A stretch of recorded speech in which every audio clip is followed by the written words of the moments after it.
All right. Hello to nobody at the moment, but that's all right. This is going to be a really casual art stream where I work on assets for next Thursday's show. I've been meaning to do this for ages, and I just finally decided to do it. What's up, Y Master? I'm just going to be doing some animation for next Thursday, and probably trying to make this a more regular thing. It's going good. All right, let's jump into my setup here and get some chill Animal Crossing music going.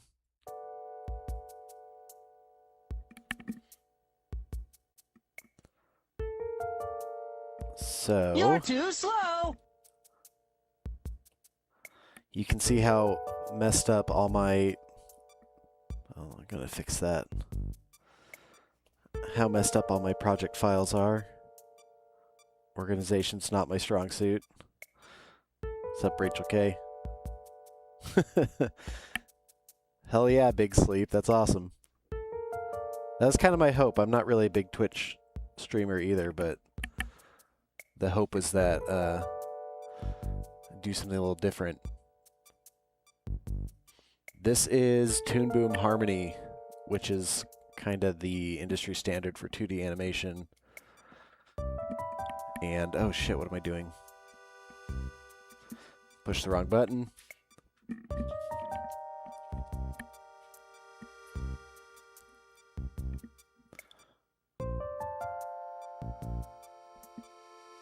Still pushing the wrong button. There we go.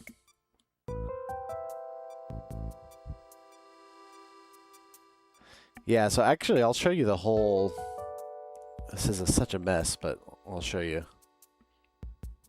This is King Cockroach's rig. So... He's got a whole bunch of layers. When I was doing this as a YouTube show, the idea was that he would... Oh my gosh, what's the easy way to do this? Basically, I draw every possible cell. I'll illustrate it with his mouth here.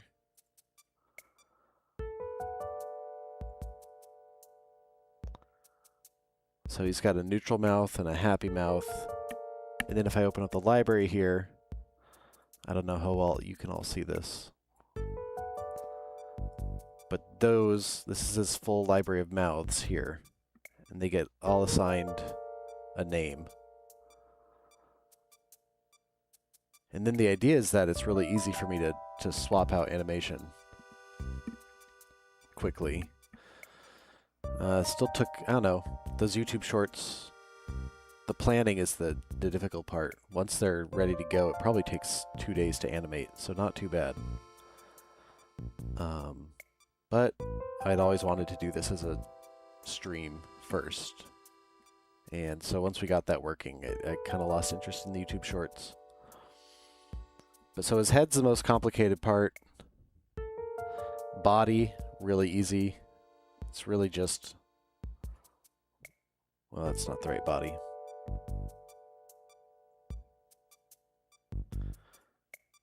Oh, well, there you go. You can already see that I accidentally screwed up the his neutral body. Build apps that scale. Oh, ads. Shit.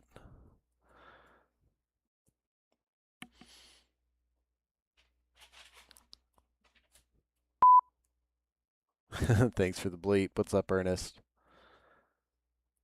So how this works with the live version is basically I took all this animation that I did for just regular videos, and we made our own program in Godot, which is a software, what do you call that, a game engine. And it's a really basic program. It just kind of looks like the puppet with a couple controls on the side, and the lip sync is done using formants, which are every sound you make with your mouth makes a different shape on a waveform. Like an ah is a different shape than an oo, and so the program is actually reading the shape of the waveform and assigning one of these mouths to it.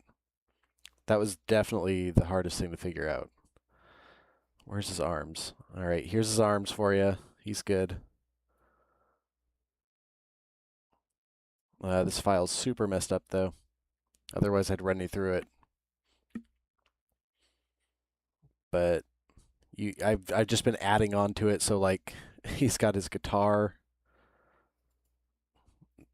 from when he was a cowboy.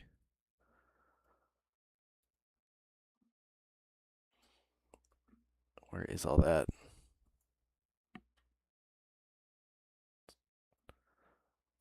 But today, I'm going to be giving him a head crab, which is for the hype train.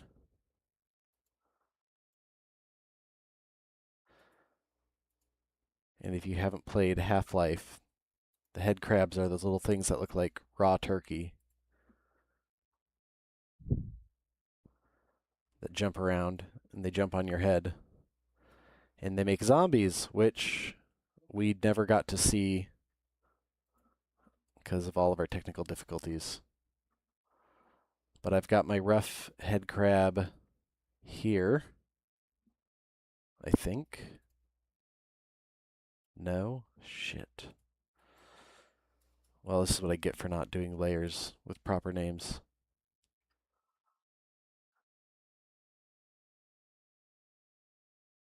It's going to be here under cowboy hat, I think. All right. So yeah, he had his cowboy hat. Now he's going to get his head crab.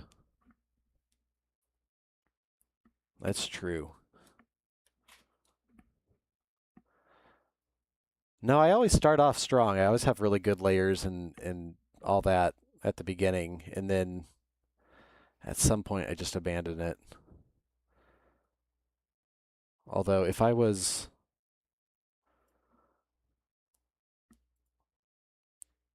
hold on.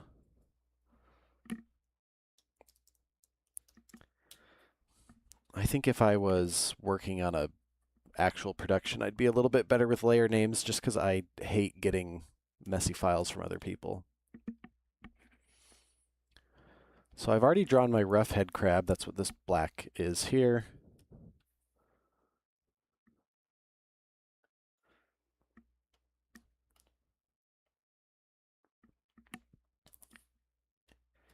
And I'm just going to go in and ink this.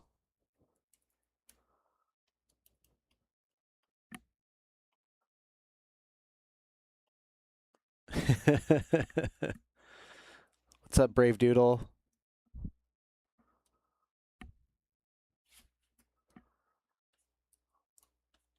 So, ever since we switched to doing a game a month. Oh, thanks, dude. Yeah, the HEV suit was so fun.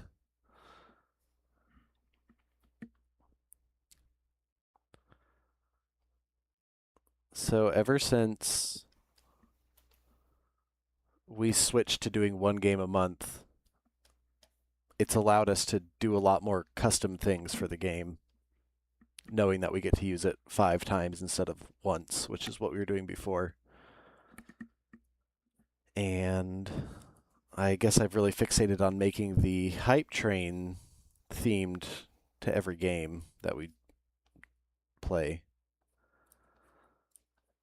And we've really been trying to figure out a way to not have the hype train interrupt the flow of the episode so much. Because as fun as it does frustrate me when we don't start playing the game until like 7:45.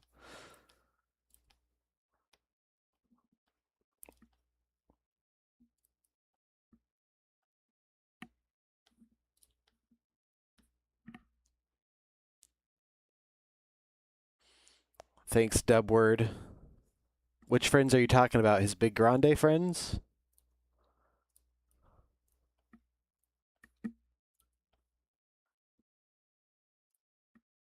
Oh, I gotta get this music going again.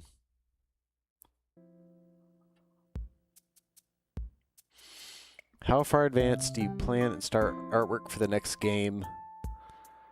Not as early as I'd like to. Probably a week before.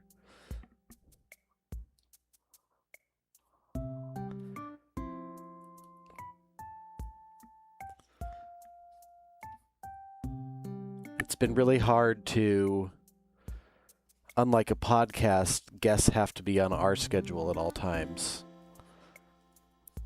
And it's definitely been a challenge to get a guest on board with enough time to then like draw their character. But yeah, I'd say everything pretty much I end up doing the weekend before.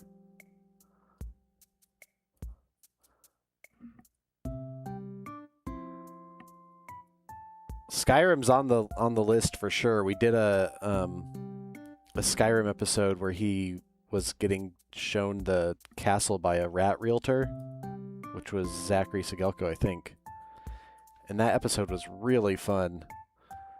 It was maybe right before we started doing a game a month, and it's on our list of ones to return to. Although I definitely felt like in playing Fallout and Red Dead made me realize that open world games that I thought would be really good for streaming,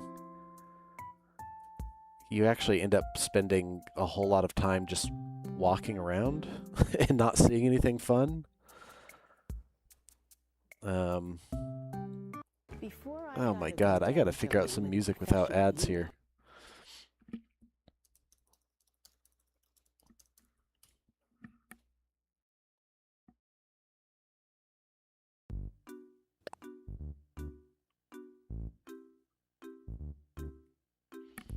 Dubward, if you're not watching the Brett DeMott show with John Mackey and David Brown, definitely get on that. It's probably the closest thing to what we're doing, and it was the inspiration for me to get into this because it started as a live stream. But that show rules.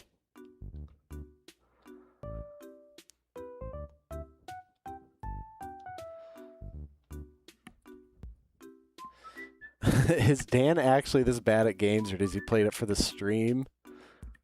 The answer is both. I've known Dan for a long time, and I became a really big fan of Teacher's Lounge when I was working on the art for when they were doing art for the seasons. And this is a character I was developing as kind of an Adult Swim pitch a long time ago, and then hearing Dan as Todd Padre in Teacher's Lounge really influenced what I thought this character would sound like. He's kind of Todd Padre mixed with Tim Heidecker from On Cinema was the idea. And he oh no, they don't. Dubword, they used to do it on Twitch and they stopped. I think that they're maybe going to start doing live streaming again, but they do it on their Patreon. So anyway, I was listening to Improv for Humans with Matt Besser, which is also really funny, and Dan was on it. And Dan mentioned something about playing Fortnite, and Matt Besser was roasting him hard. And that was what inspired me to use this King Cockroach character as a live streamer instead of just like the star of his own show. And because of Dan playing Fortnite, I assumed he played every other game, but the truth is he really doesn't. His experience with video games stops right around the time that everyone switched to 3D. So he does Half-Life and he does Arc Raiders. Sorry, he does Fortnite and does Arc Raiders all the time, but that's really where his video game experience ends. So it's kind of a bit. He does play it up, but it's not that much of a bit.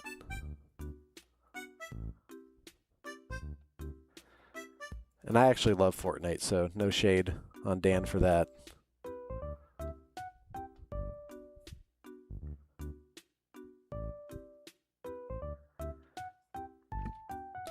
Yeah, Brett DeMott's awesome. I think, Dubword, if you're looking for good streamer recommendations, I really like Rat Cousin and This Is Gob as examples of kind of the closest to what we're doing.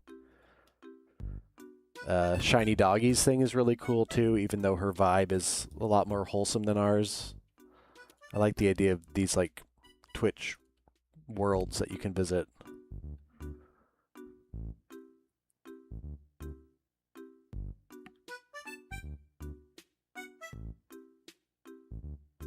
Hell yeah, Y-Master. How's your Sprite collection?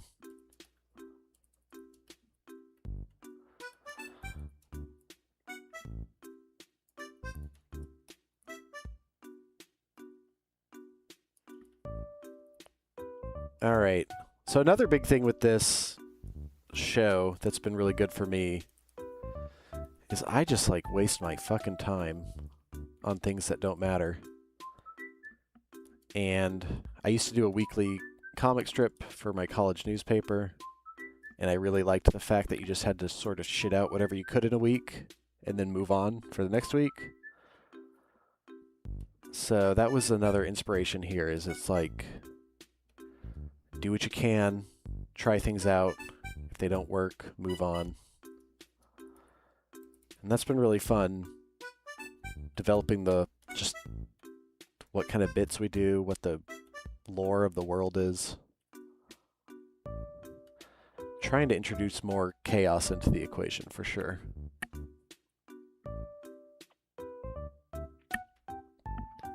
Dude, Y-Master, my wife is like going insane for the Sprite collection. She also is not a gamer, but it triggered something in her. She's like level 140 or something, which is insane. They are cute. They're cool.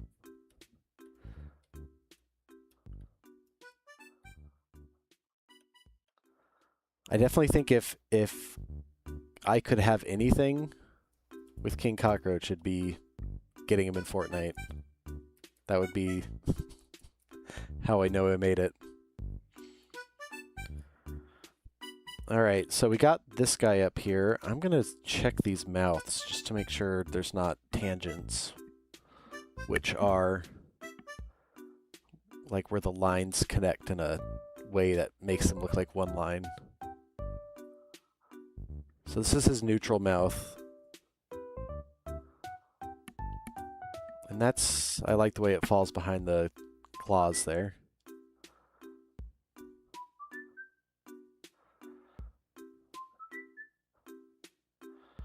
All right, that's gonna work.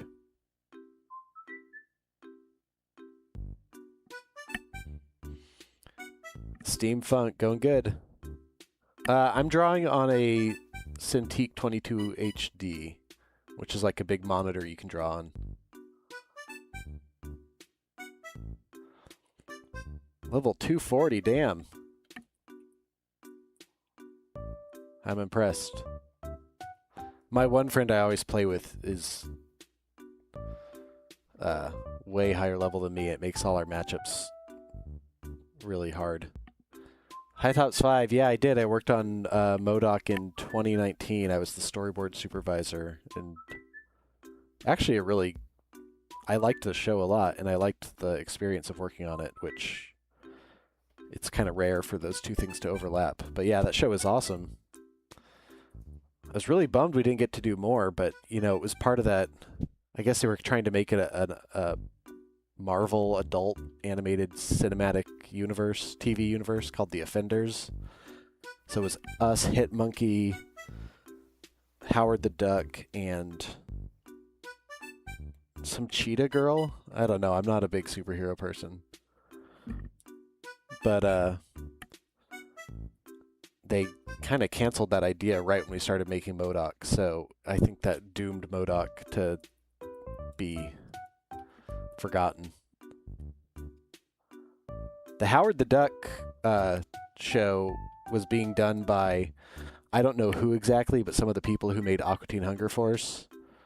And I saw a table read of it, and I thought it was going to be so good. I was really excited for that show. Yeah, humor ruled on that show. It's almost entirely American Dad writers. So it's very American Dad related. And that show, obviously, if you haven't watched it lately, has really found its footing, is very good. All right, I think this is what a head crab looks like. I'm not really going to look at reference because I don't want to deal with it. Okay, I'm going to look at reference. I lied. I can't tell. Are these his back legs or are these fangs?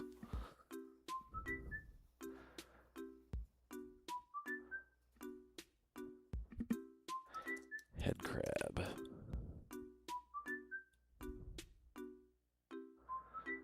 Those are his... He's got two little, like, mandibles. All right, I can do that.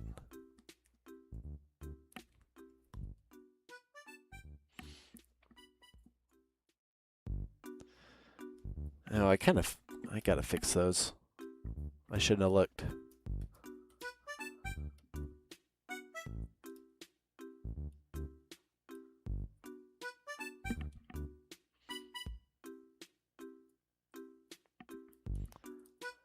Fangs, thanks, Red.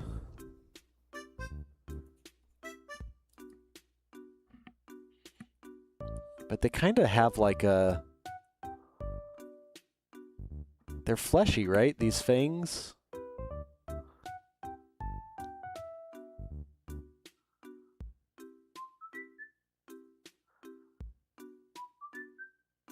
Yeah.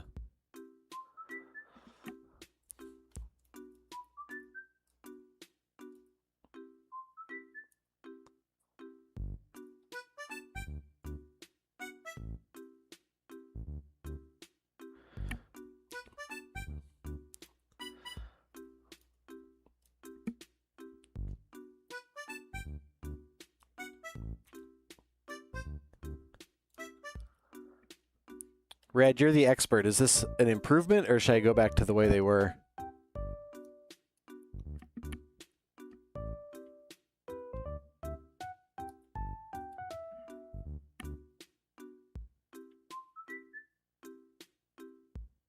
All right, hell yeah. Thanks, Sky. I appreciate it. I'm going to try and do more of these. Because, like, I got to do the work anyway. I might as well stream it. All right, so this head crab, I'm going to give him some animation to keep him alive. I don't really need to plan it ahead because it's not going to be that complicated. But I'm going to... Let's see. My toxic trait is I like everything to look hand-drawn, even when it's not, which adds a lot of time. But it's the aesthetic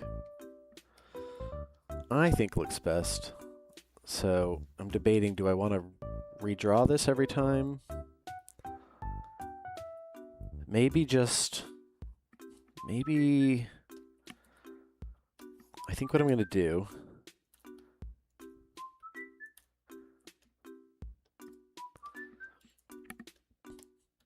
is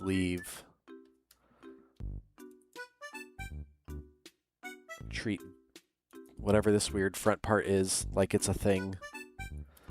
Treat these mandibles like it's a thing. And then if he moves these, I might wiggle the body.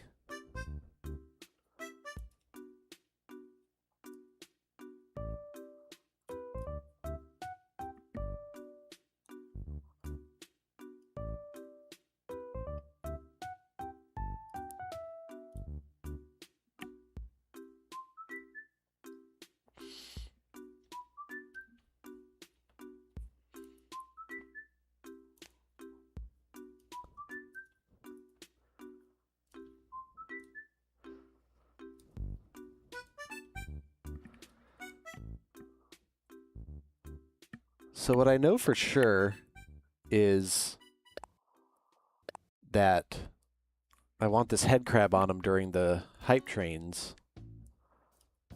What I don't really know is like, I would love it if there was some kind of audience interactivity. I really like it when chat is in on the improv. I basically, every hype train, I think the idea is just to mess with him as much as we can. And it's like, what can I make him do while playing Half-Life? So if you've got ideas, let me know.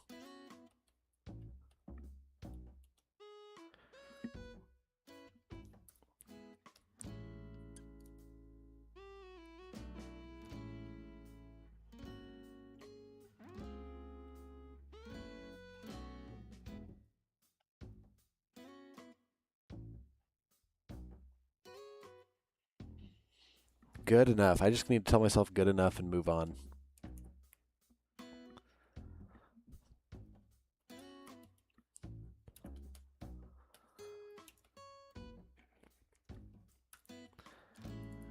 I think the key to producing this show every week is to not be precious.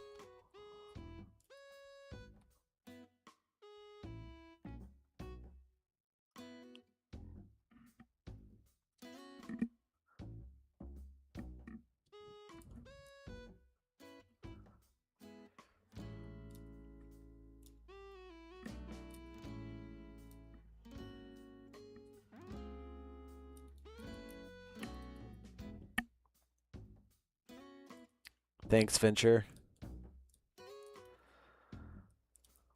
I think the other thing we really need to start doing, it's so hard because there's already, I work a normal 9 to 5. Dan works a crazy schedule because he's doing classes and doing shows. It does always go off flawlessly. Thanks, Rachel K. I'd really like to stream at other times of day because I've heard that that's the best way to help people discover your show. So that's kind of what the idea behind this is. But man, I've been thinking I'd really like to get him on,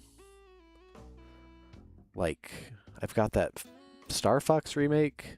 That's the kind of game that we could beat in an afternoon on stream. I think that'd be sick.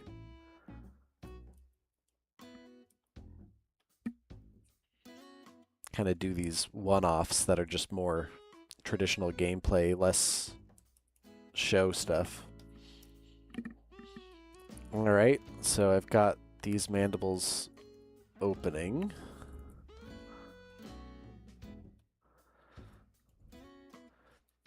There is a Star Fox remake on Switch too.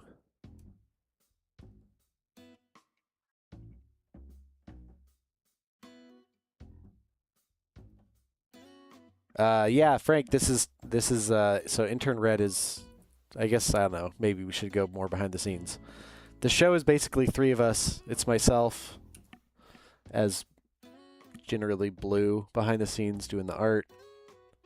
Carl is red doing like writing and modding and performances. I don't think I'm ever going to do a character, one, because I don't know how to run 2 mics in the same room.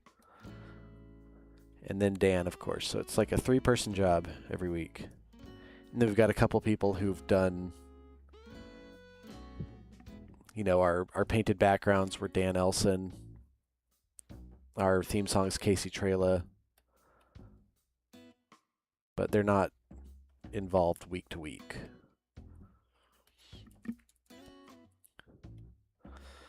Okay.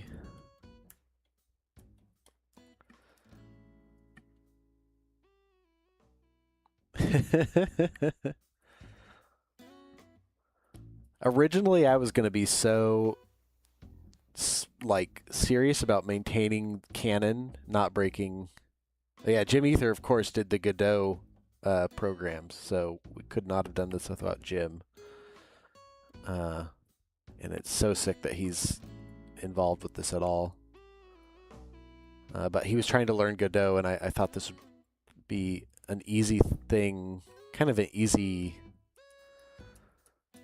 way to learn before he jumped into making his own game. So I want to make those move individually now that I've drawn them not moving individually. So I'm going to copy paste this over here. Let me think.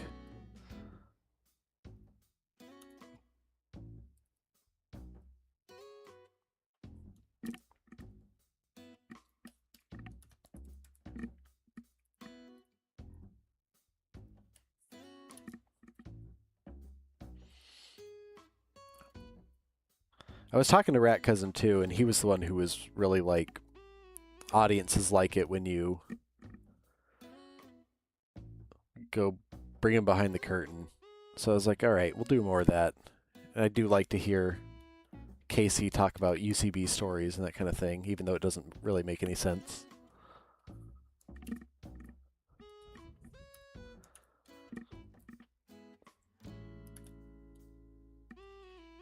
Okay, 1, 2.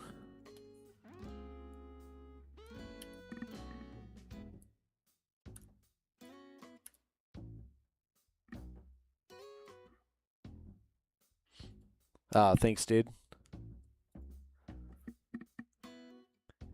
Yeah, I was hoping people would be into this.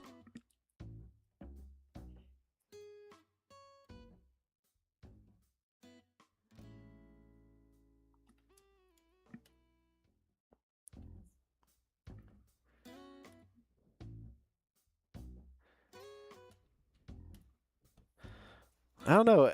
SNL, you get lots of like rich weirdos. You don't really get that with UCB. I do love hearing about rich weirdos.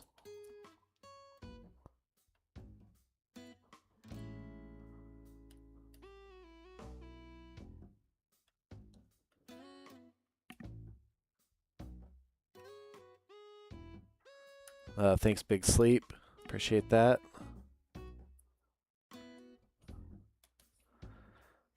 Yeah, UCB used to be so fun back in the day.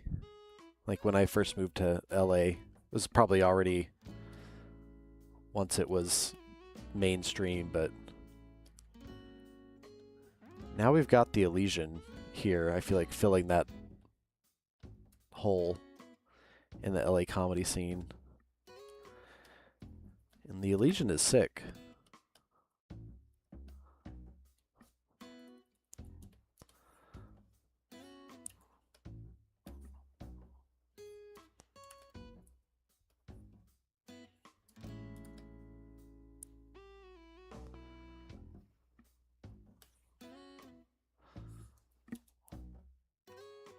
Sorry if a lot of this turns into just me copy pasting stuff. That's essentially all it is.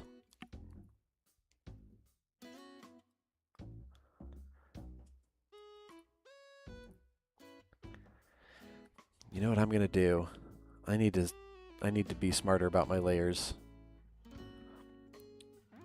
So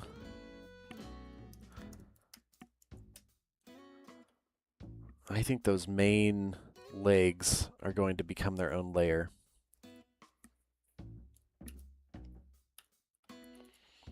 And I need to draw out what's behind them.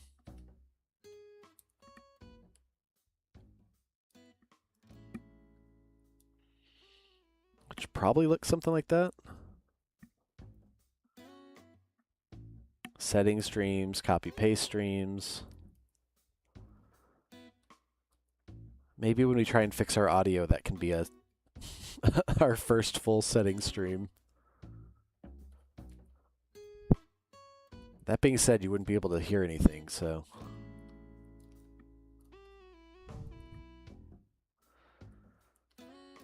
This feels fine, I think.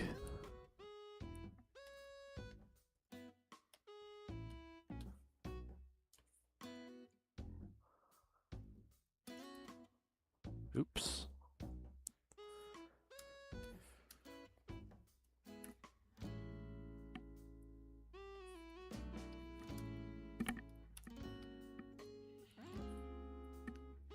Animation is extremely tedious, if you haven't noticed.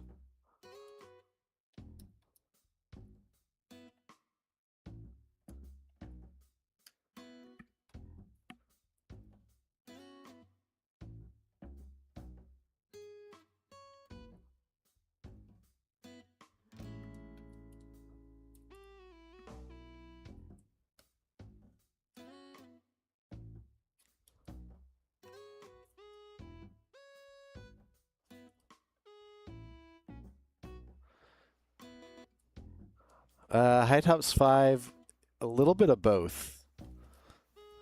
So, at the beginning of the show, when we were doing a different game every week, the guests would pitch the game and the characters. But now that we're tied to a game a month, we have a lot more of guests who maybe aren't familiar with the game. And I do come up with characters for them. And I think the other thing we're doing is for people who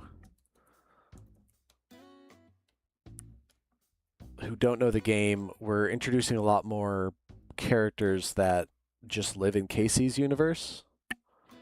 So the judge that Dave Tooney did, the worm that was working in the subway. Sky in Session, best advice to get into professional animation is honestly just make stuff. Make your own stuff. It'll pay off eventually. But the industry is absolutely fucked right now, so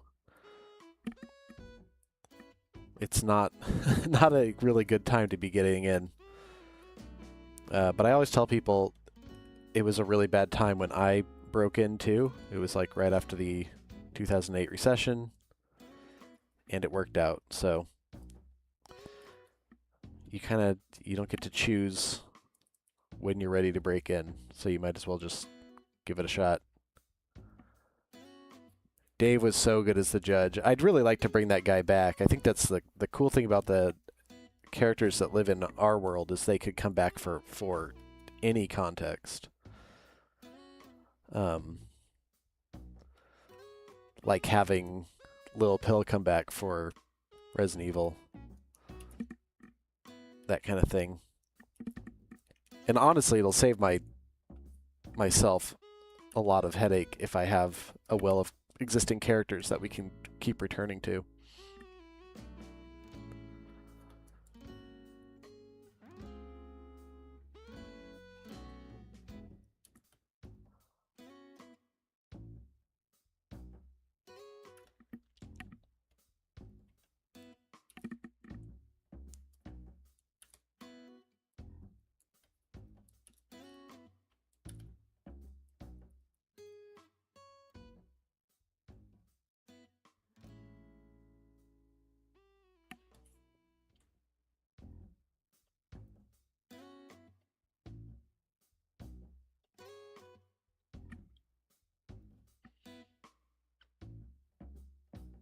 Yeah, Kunk's been a really fun one. I like bringing Kunk along for all sorts of scenarios. Having this like right-hand man.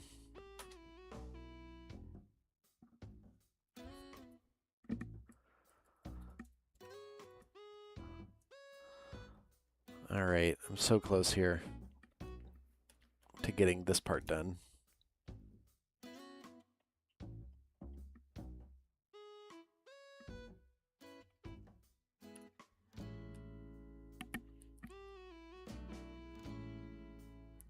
Gex and Grimy, definitely. We had to bring back Grimy for sure. I couldn't let him stay dead.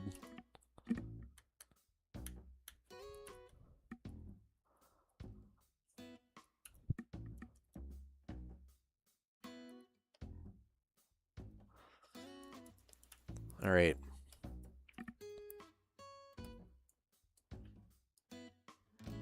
So the King Cockroach look A hammock? That kicks ass.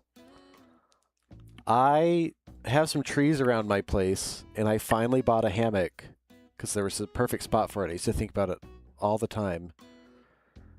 And I bought this really nice hammock, and literally 3 weeks after I owned it, the tree that I was using, I guess, was rotted out on the inside, and it just looked like a melted candle. It just like dropped. So now I don't have anywhere to put my hammock. Why, Master? No Boss the Bug today. Sorry. Although that's a good idea. 2026, the year of the hammocks.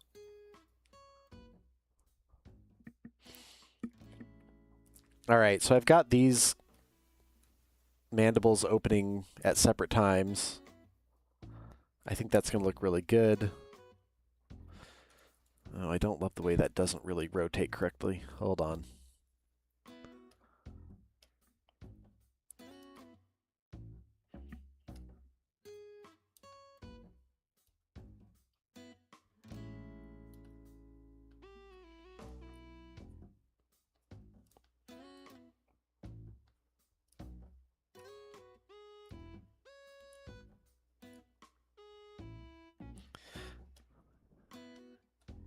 Good enough. So I think the next step to do is give his... Is that good enough? Shit. I'm leaving it how it was. I think the next thing to do is let these four things, his mouth, do sort of like a little nibbling motion.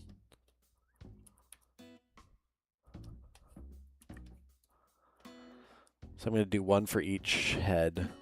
1, 2, 3, 4. Just help me keep track of what I'm trying to do.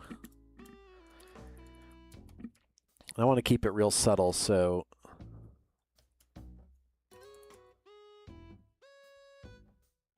Actually, it should be...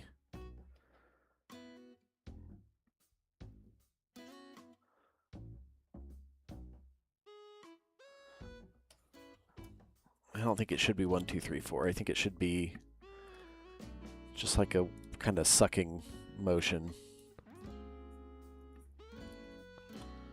I don't quite know how head crabs work.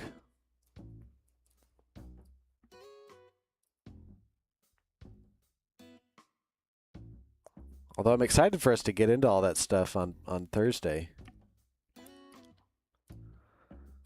It'll be the first time Dan has seen it.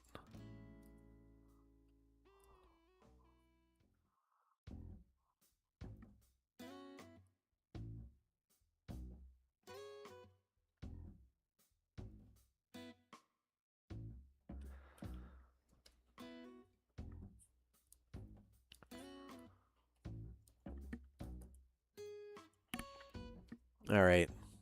So I think this is going to be better, just this like simple sucking motion. I have a theory that more limited animation is funnier. And so I'm always trying to ignore my impulses to look more professional and just lean into like, I don't know, I think it's the less it moves, the more you question the reality. You can like use your imagination a bit more and just buy into this world. The penis inspection bit was so good.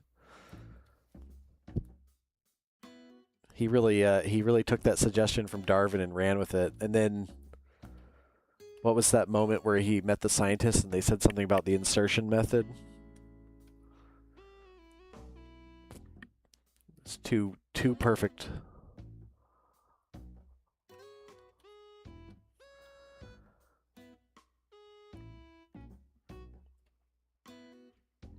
I feel like the Half-Life, like speaking earlier about how the open world games, I thought they'd be really fun for role playing, but they end up being kind of boring. Half-Life with all the scripted interactions and all the really kind of funny old dialogue, I think is kind of the perfect balance of the game keeps moving along, but there is all these people that he can talk to and play off of.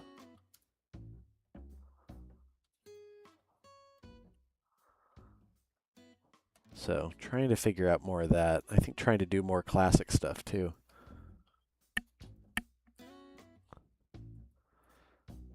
Of course Half-Life's the sexiest game. Look at this creature.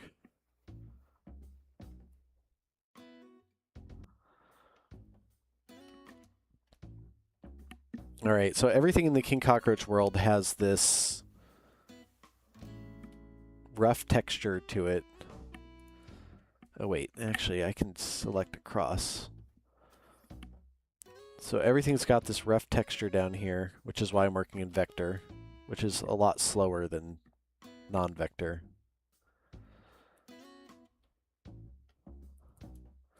But I think it adds a lot of appeal.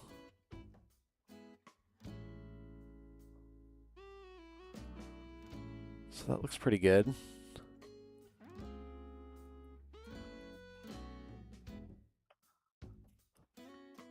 Maybe I can get this line thicker.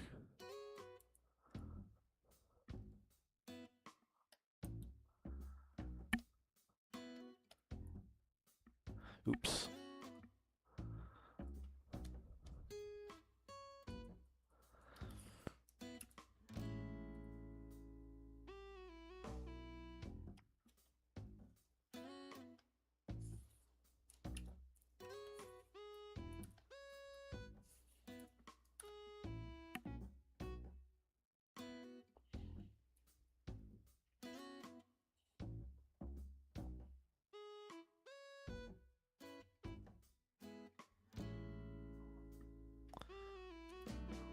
Why does the line change so much?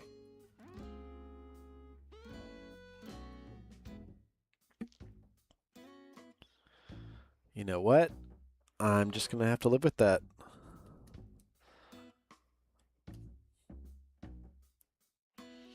All right, so now that these are in a separate layer, we can have them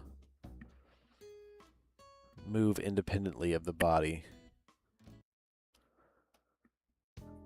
And so we've got two different timings. The timing of this mouth, and then the timing of these things. And that'll just help hide the fact that it's looping.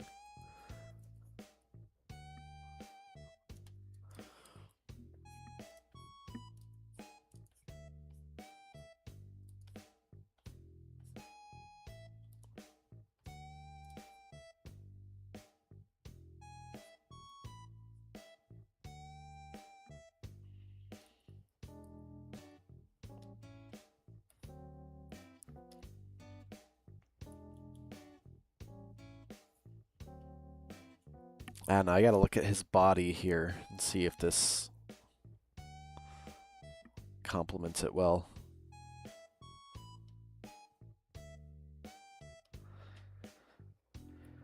If I can remember where his body is.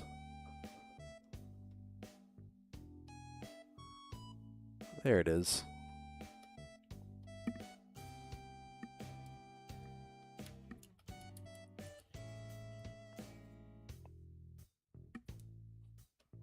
Oh yeah, we can go wide.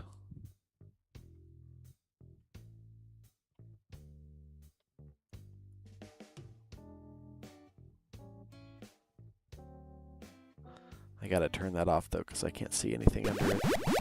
Oh, what's up? Fizzberry, thanks for the raid.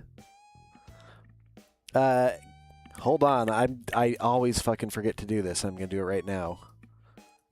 Shout out. Oh, Fizzy, what's your what's your full name on there? Fizzberry VT.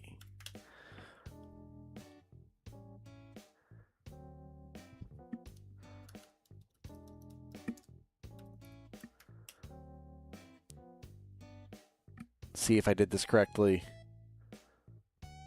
I sure hope so. Guys, if you're not already following Fizberry, Fizberry is another animation professional turned VTuber. Just getting started, but you got a really cool concept. And I'm excited to see where it goes.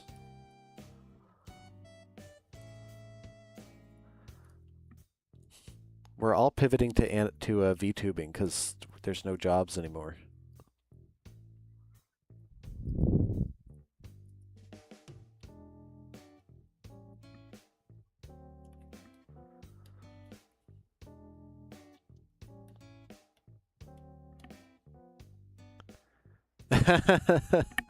Six, seven.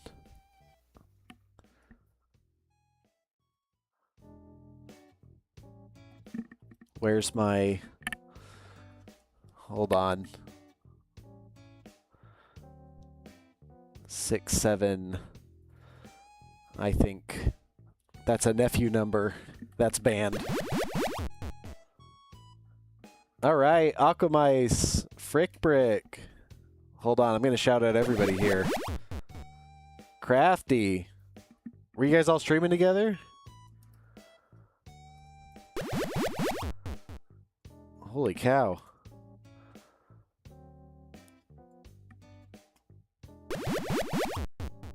McConcon. Well, I'm trying to shout you all out. I'm too slow. I'm doing it faster than you're coming in. Holy cow.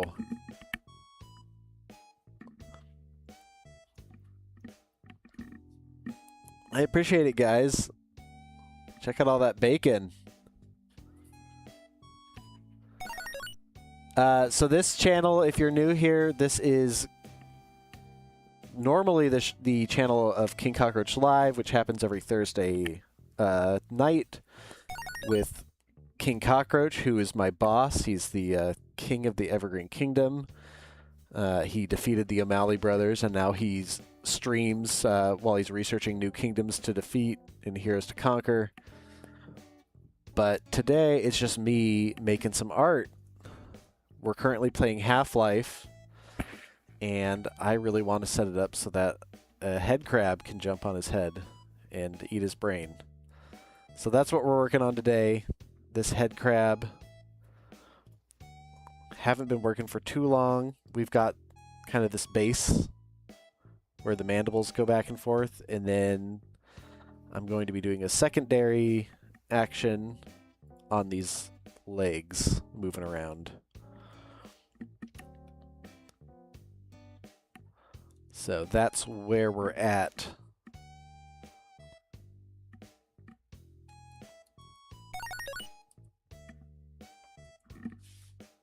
Thanks, Crafty. Thanks for the follow.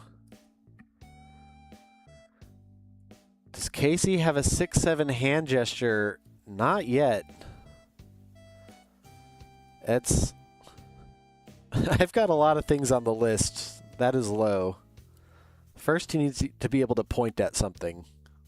That one is number one. Let him point his finger.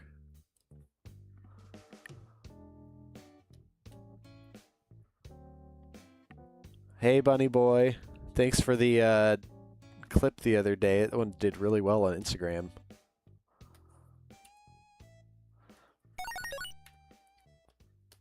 That was a fun one, too. That was the clip of Casey's mouth not working and the intern was making him say stuff. I feel like at the beginning I would have hated doing that because I just want everything to feel real. Like, kind of the goal was to make it feel like you're watching Adult Swim and everything works perfectly, but I don't know. I kind of like embracing the chaos, and I think people like it too. Especially considering like 50 people stuck around while we messed with audio settings on Thursday. So I watched Rat Cousin's Off-Kai panel, and he sort of talked about the same thing about he was originally trying to recreate TV on his stream, and then he realized that VTubing is more like a video game and that you should be treating it like a game. And I think he's right.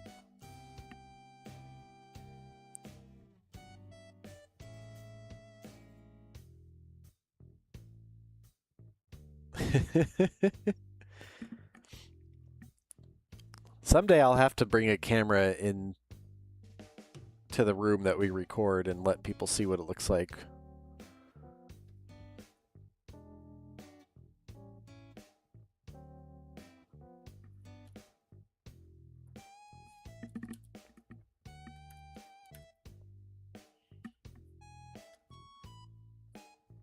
It's not that exciting.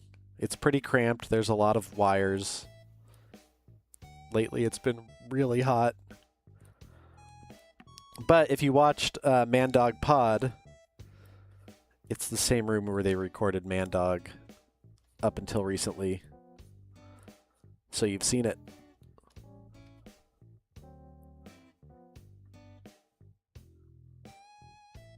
Do I want a cookie when they get out of the oven? Hell yeah, I want a cookie. Thanks.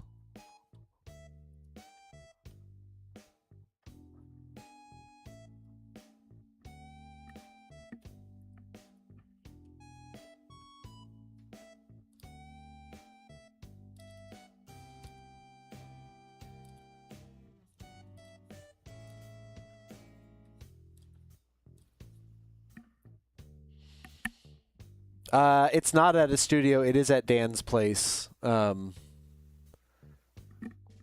So currently, Man Dog is being recorded, I believe, there's a podcast studio at the Elysian Theater that you can just rent out. But Dan has a room in his house because I think podcasting is his main job, probably, at this point. So he's got a room in his house where he's got mics and chairs and just a sheet that he pulls across the wall, so it does look like a studio when you're seeing it on Patreon. But it's just his place. Both of our places are tiny too, but his is slightly more room, so that's why we ended up doing it at his place. It's definitely not comfortable.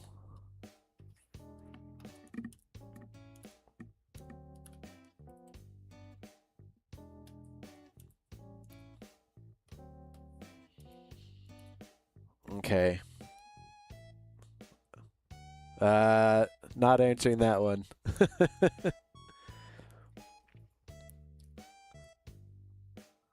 What is that bird in the background? You're probably talking about the head crab. So we're playing Half-Life right now. I should pull this up.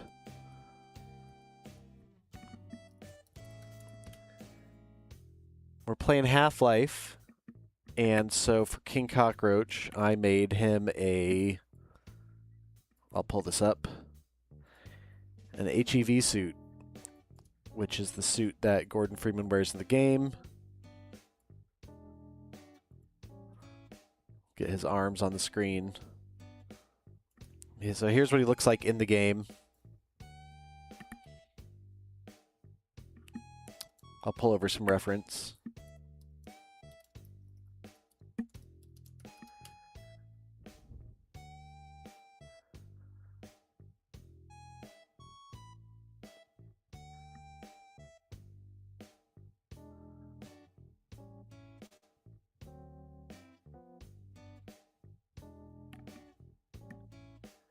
This is... Can I shrink this?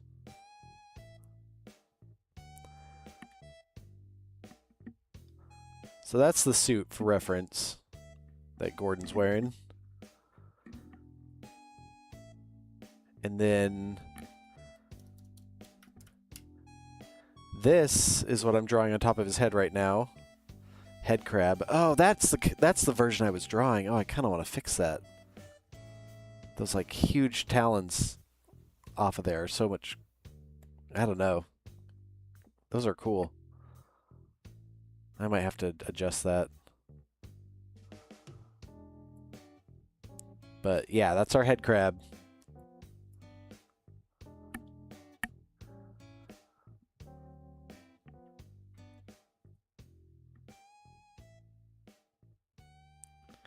How long has your boss been ruling for? It's been a few years now. I think we've got YouTube videos going back to 2023. So everything's going great. The kingdom is not in disrepair. It looks just as nice as it did when the O'Malley brothers were alive. Except now their heads are on stakes outside. Oh wait, I guess this looks okay. I don't know why I thought I did something different.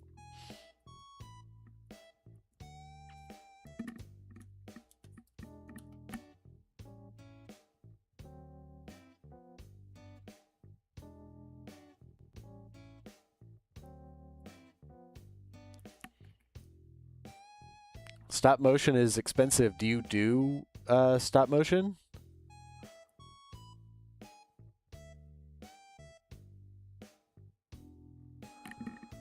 Oh, I think an ad might be playing.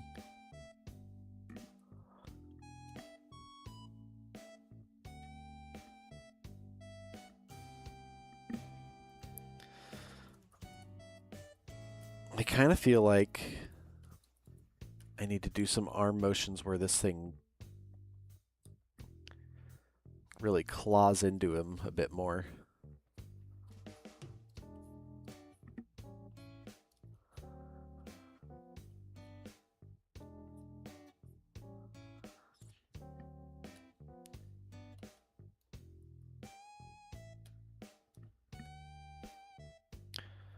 No ads on YouTube, that's true. And actually, if people watch on there, we're so freaking close to getting paid some money on YouTube. I don't think it'll be a lot, but it's crazy to me that we've been making money on Twitch for a year and a half now, and YouTube, not at all. I feel like those standards are way too strict.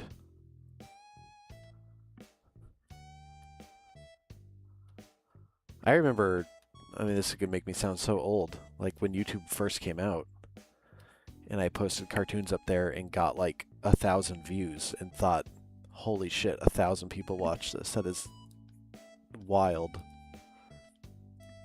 And now it's like, that's a failure. But that's what's pretty sick about Twitch. I like that Twitch can be... It feels more ephemeral, like listening to the radio or the TV did back in the day. Like, you really have to be there to experience it. And if you miss out, then you just kind of have to hear someone like describe it to you or something. I miss the social aspect of watching things. Like, that's gone. And it seems like Twitch is the answer to that.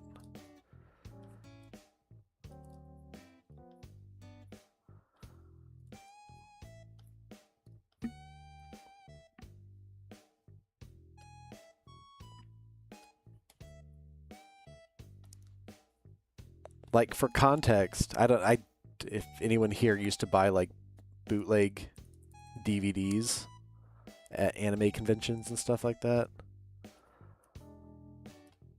It took me so long to track down a bootleg copy of Battle Royale back in the day.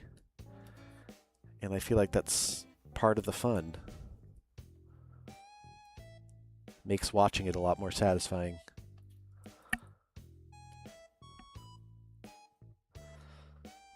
Okay.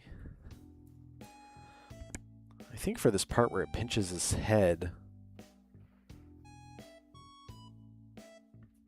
it'll be fun to have it be happening at the same time to make it feel extra chaotic. Why, Master? You know what? I know you're joking, but I've been thinking about doing it because I've got VHS copies.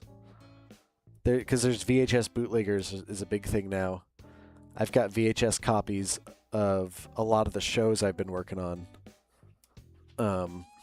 Here, because it's like, you know, the only way you can have physical media anymore.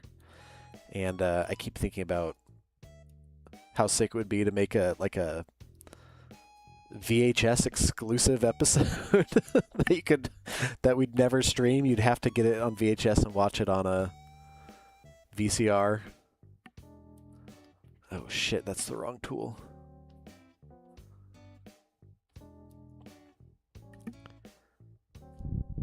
Maybe this is thinking too big, but you know, our streams are already feature length. I was like, what if I just wrote a little bit more of an outline and then we did like King Cockroach the movie. And it just has the same production values as the stream, but a little bit more of an arc.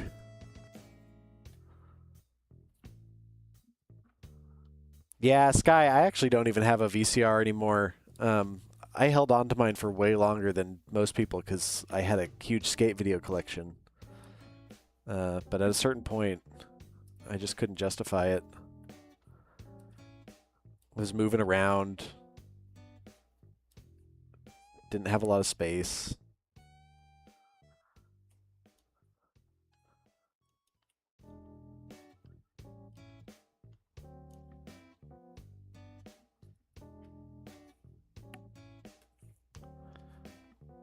Hell yeah, Max. I might have to do it then, for real. I think that'd be so fun.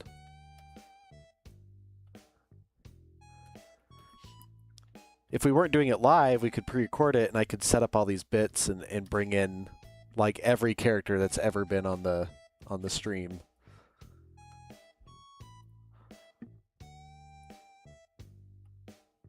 I'll think about it.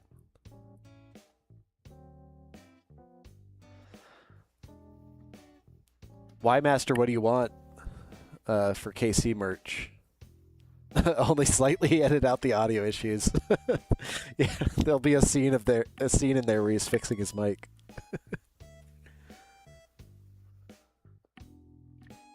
I've been toying with it, Y-Master. I feel like I signed up for Fourth Wall, and I made a hat. All right, hat, shirts, more stickers. I gotta. Oh, dude, the Funko Pop is the dream. I don't know how to get that hat, so I set up on Fourth Wall. I made a hat. I got the sample of it. It's pretty cool. If people actually want that, I can make that shop go live. I think hats would be cool, especially that royal portrait painting that Charlotte Vevers did a while back. 3D printed figurines. Big Sleep, if you have a 3D printer, I've got a model.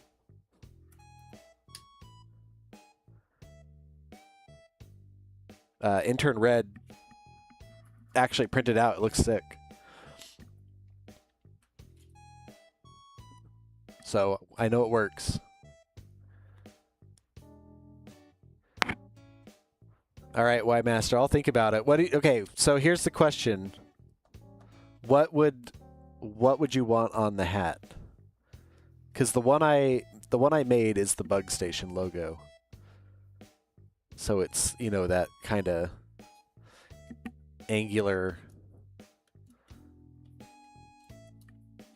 I don't even remember how it looks. It's this thing. So it's subtle.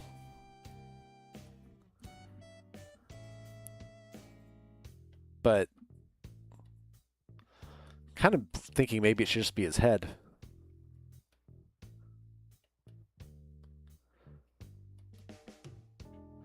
Then the other thing I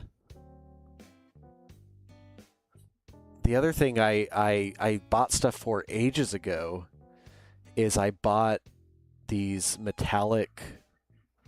I had crazy plans for the Patreon in the early days. I wanted to make a battle pass like Fortnite style where you started with a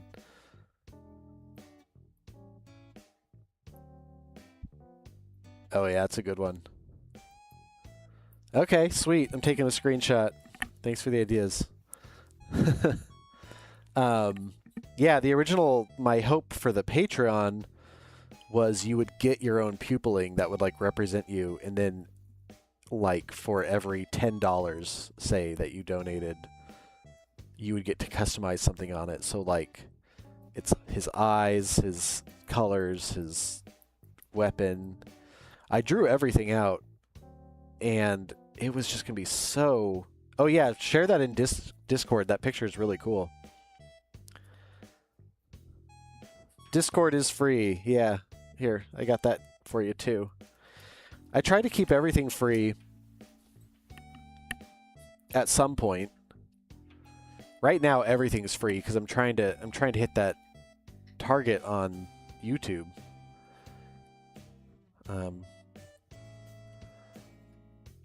Oh, so anyway, I was gonna say one of the goals I had. Oh, that'd be sick. Yeah, some like video game parody stuff. Max Ren, the Doom shirt would be awesome.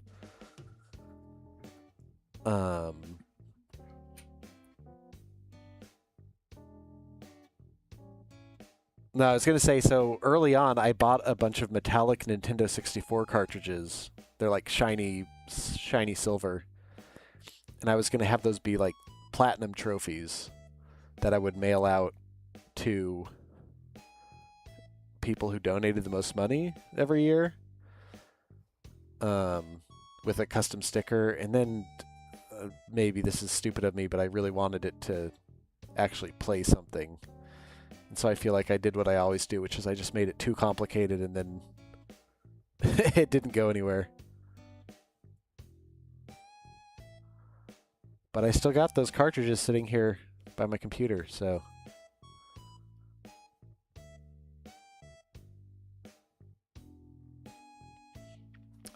Rachel K., I love the Lawrence Fishburne thing.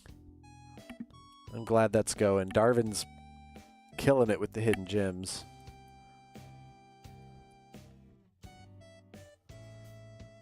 Actually, I was really stoked. We missed hidden gems this episode, but I've got it set up for next episode, and it's, I think, the very first time ever that all 4 of the submissions are user generated and from 4 different people. So that felt like, I don't know, very cool. Very cool to, because that's the kind of, I don't know, I just want more viewer participation. I think that's fun. So I was really stoked that we got that.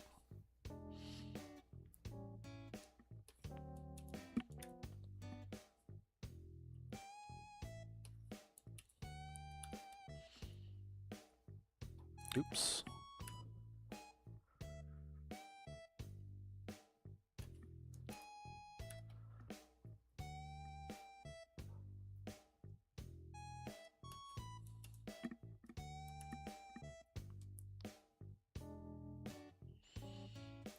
This needs to be a loop for sure.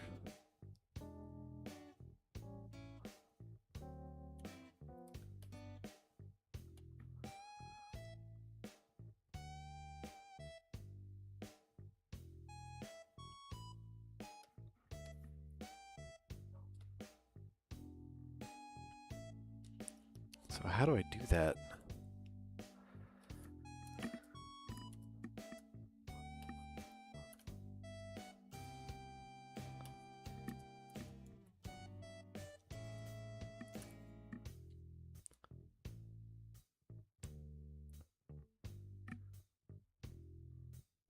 I'm going to bring up that 3D print and just show it off on the stream because it's really sick.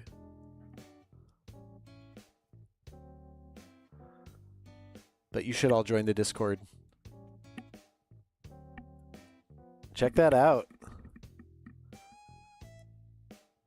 He looks so sick.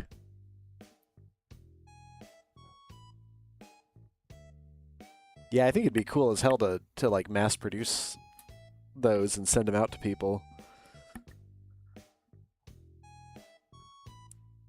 I think too, the way the file's set up, if you don't print out the throne, like his butt is flat, so he could be sitting wherever you put him.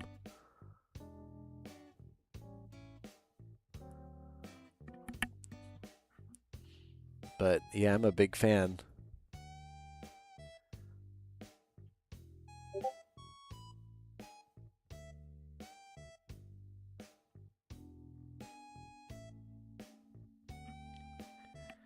It would be super cool to do some more characters too. The guy I commissioned has really reasonable rates, so I could do it more. I just wasn't sure if anyone was actually printing those.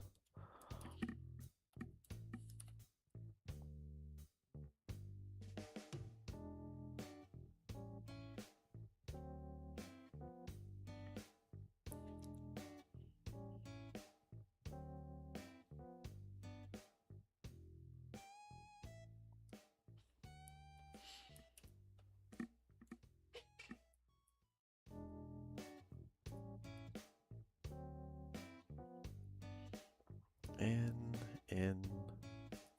Sorry, I get confused sometimes about what I've actually done here.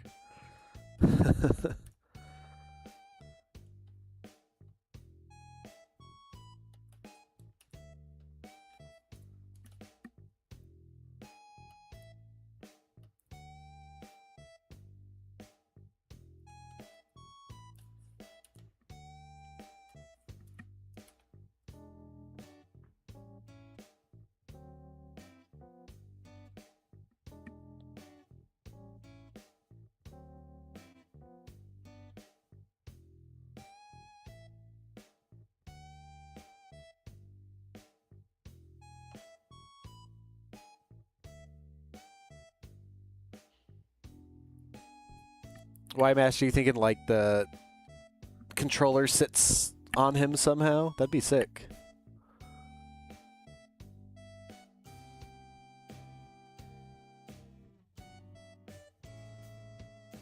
That'd be really sick. At the beginning, I really wanted to like, because I love video games, but the whole culture around them is so fucking stupid. I really wanted to lean into that with merch and stuff, like just making the dumbest trash kind of gamer accessories and stuff like that. So I think the more I could lean into that would be really fun.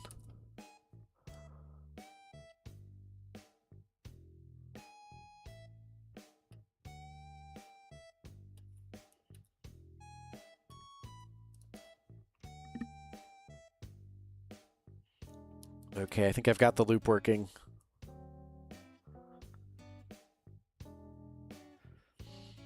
There we go. Hell yeah.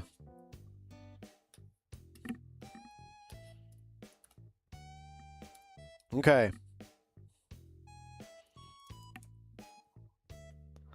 So I just got to get our...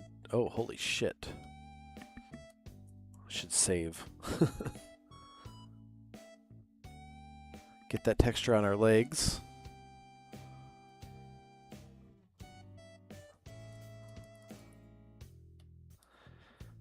And then we gotta figure out what color this thing is. I think this might be the color I picked for Doug, the worm. Actually. And it's probably gonna work pretty well. I think the head crabs to me just look like raw turkey.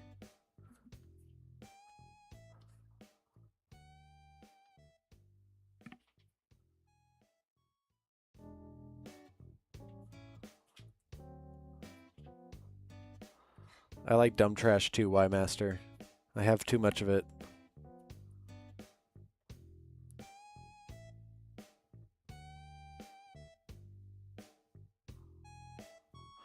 So I'm just making these colored lines in here because I'm going to use that to fill his legs.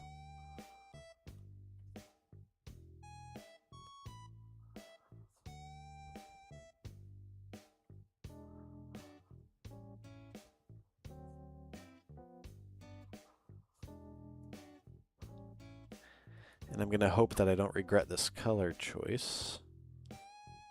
Although actually on this program it's super easy to fix.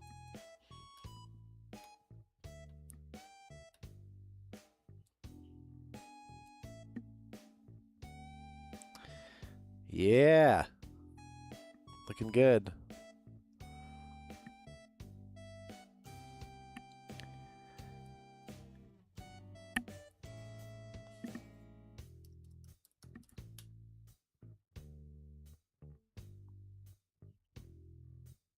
And then like a darker kind of a red for his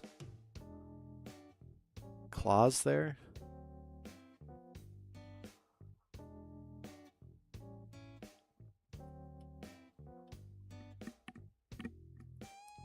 I just got to do this across.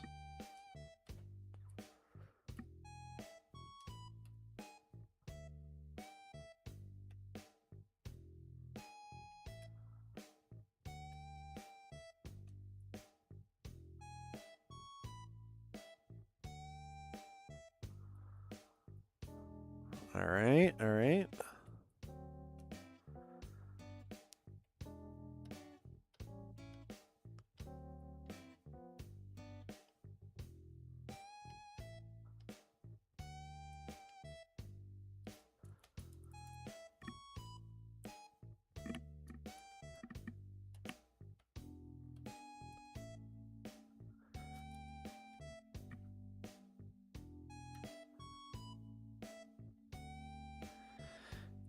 And then the head crabs in the game always look like they've killed somebody, so I want to see if I can try to get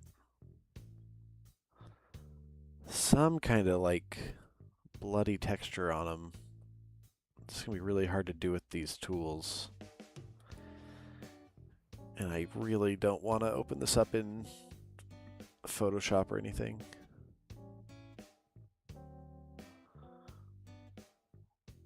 Casey's red. Oh yeah, that'll work okay. I think the real question is what happens when I try to paint behind these.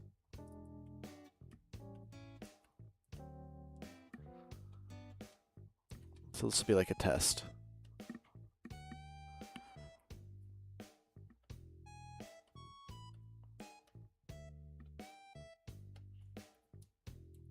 Oh yeah, that's terrible. I'll figure it out. Maybe I can just draw on top of the black line so it'll look okay. Alright, so right off the bat, I feel like I'm not into this color because it doesn't really pop off his head the way I want it to.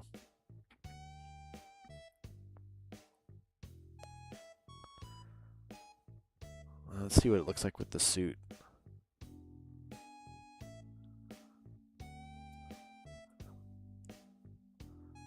Oh, actually, so this is when I was talking about tangents. I fucking hate that. I really screwed that up.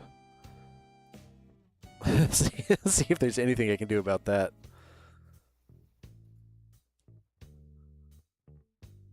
Because those are his neutral positions.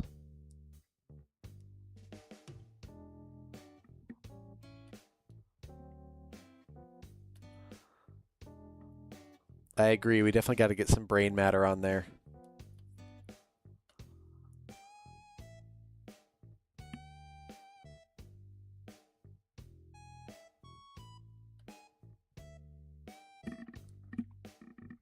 I'm going to run my window AC. Hopefully this isn't too annoying. It's hot.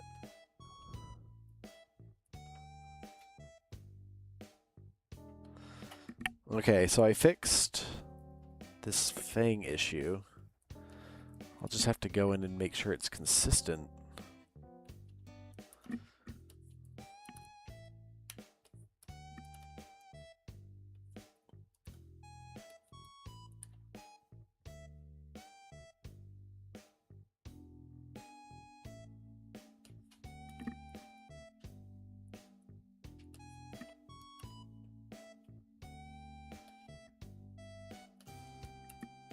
My cat woke up. His name's Steve.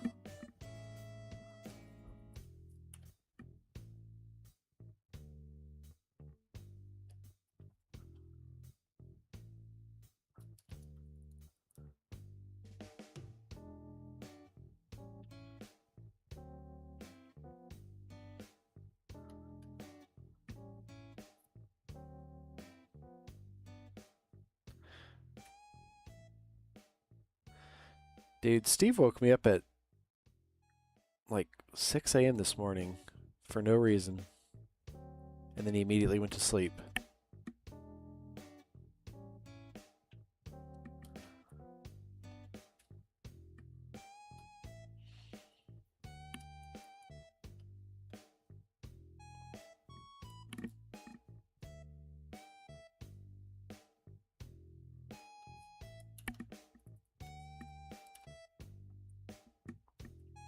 just because he loves me.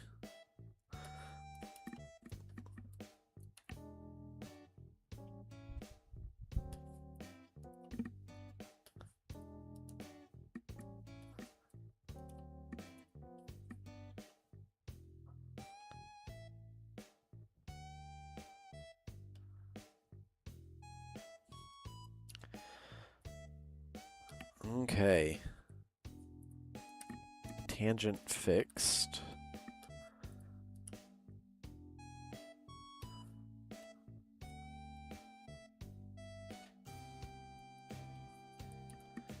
Just got to get it consistent here.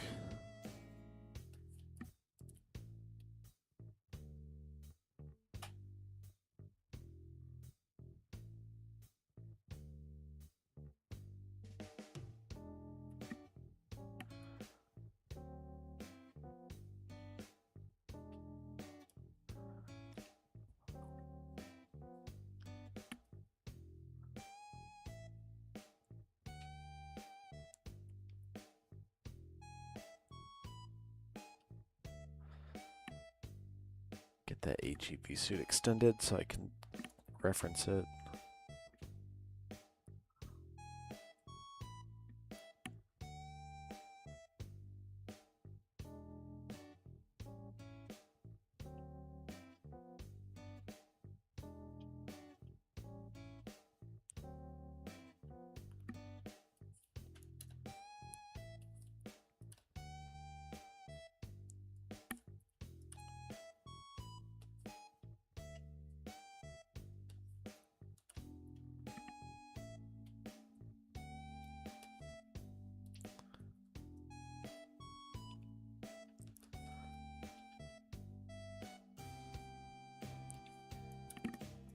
So is there any specific behind the scenes stuff you guys would want to see in the future?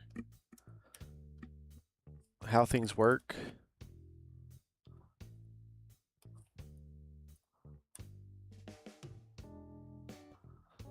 I'm happy to do it.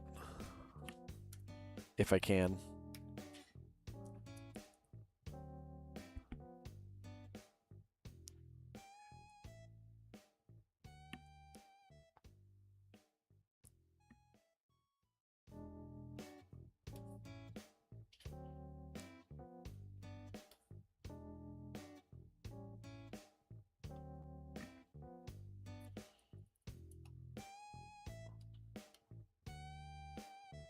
All right, hell yeah.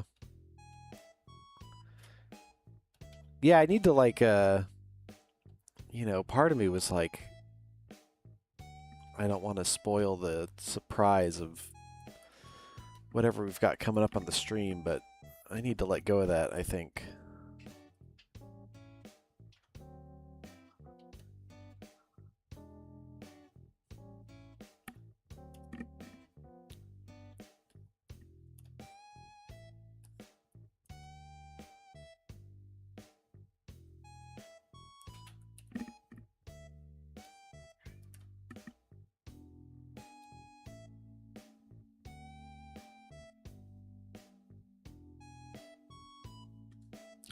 Oh, I see what I did. I fucked up here.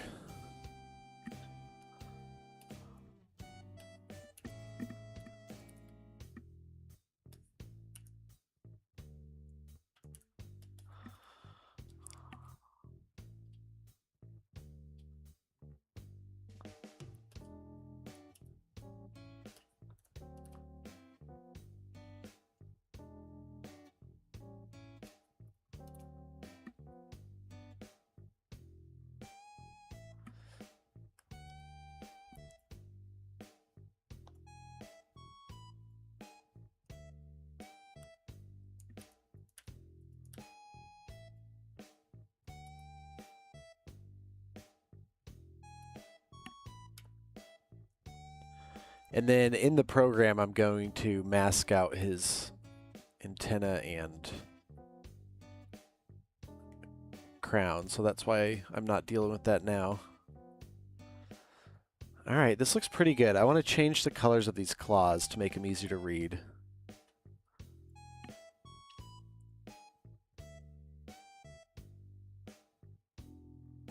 Maybe a little more red.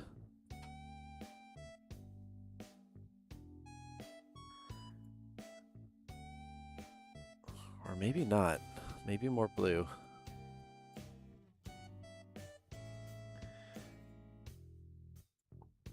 King Cockroach himself is a lot of warm tones. So it's kind of hard to do that on top of them. Oh, I don't know. I think red's the way to go.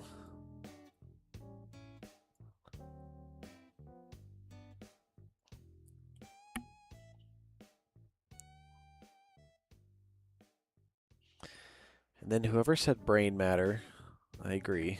Y master, I think.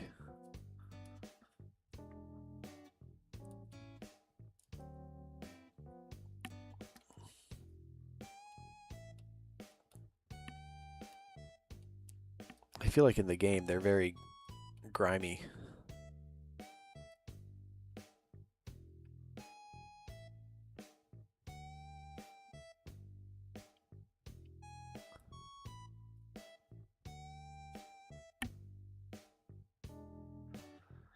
And then I bet I can get a bit of the King Cockroach red in there from his pants.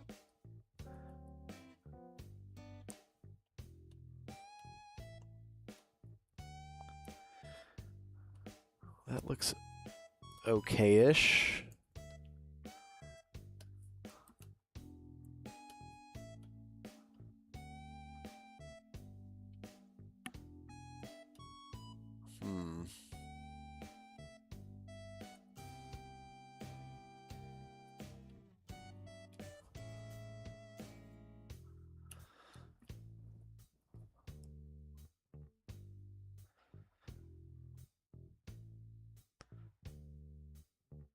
I hate to do this, but I think I'm going to make more layers. I think it'll be worth it.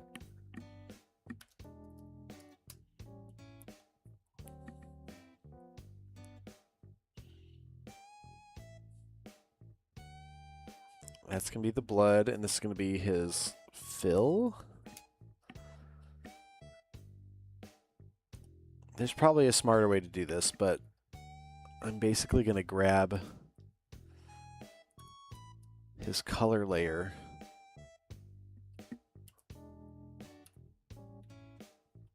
and drop it down here so they can be on separate layers.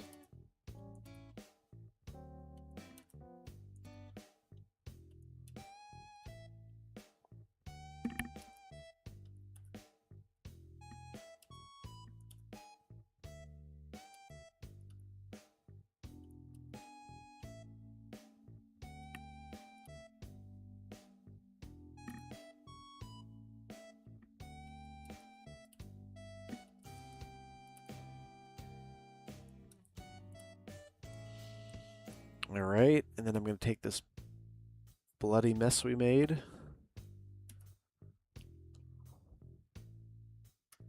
and I'm going to move it here.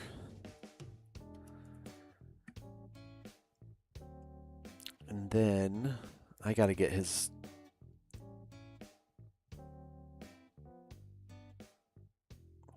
head off of here.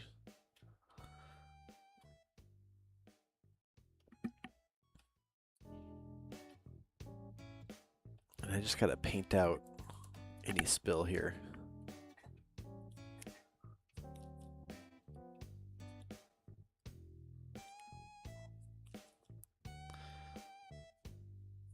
Oh, the second cat has awoken.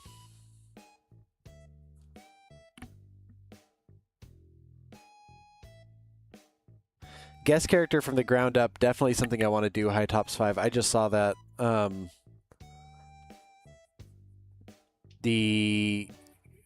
I think all plans to have a guest next week have been put on hold because I'm not totally sure if we're going to be able to figure out our audio issue, and I think there'd be nothing worse than having a cool guest while I'm panicking on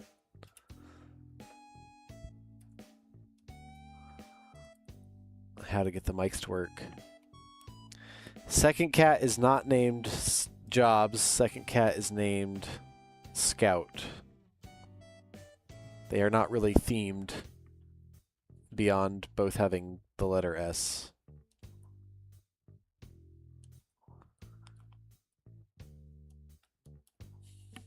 They did not come as a set.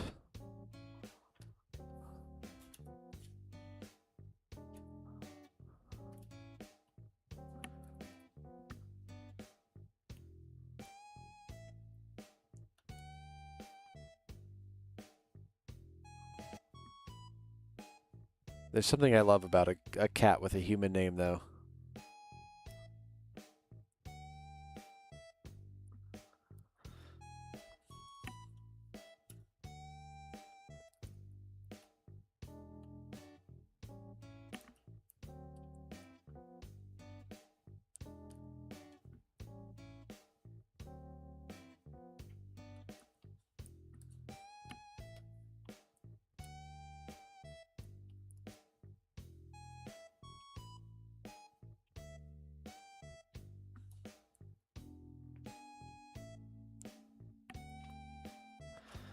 Thanks, Y Master. I think kind of a pain in the ass, but oh, what the fuck did I do? Oh no, I'm good. I'm good. Yeah, let's check it out. It's gonna look good, I think.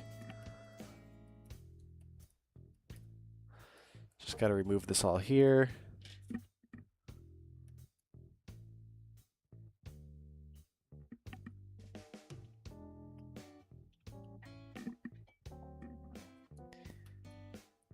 Yeah, that looks sick. That looks really cool. It does look like a chicken nugget.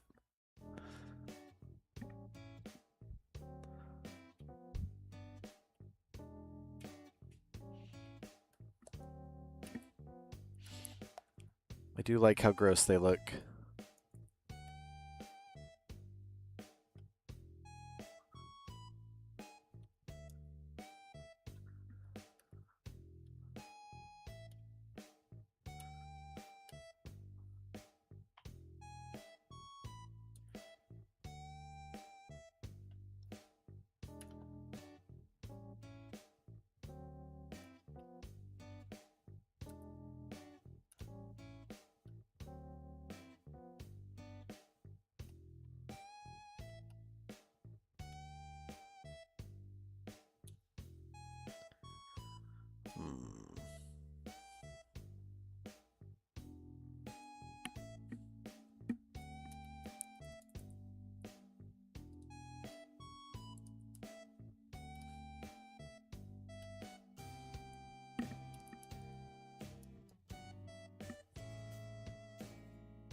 Rachel, how'd you handle the scary stuff in the that we got to see on Monday or on Thursday? Dr. Katz has a question. Am I looking at the... Sorry, I got Restream open.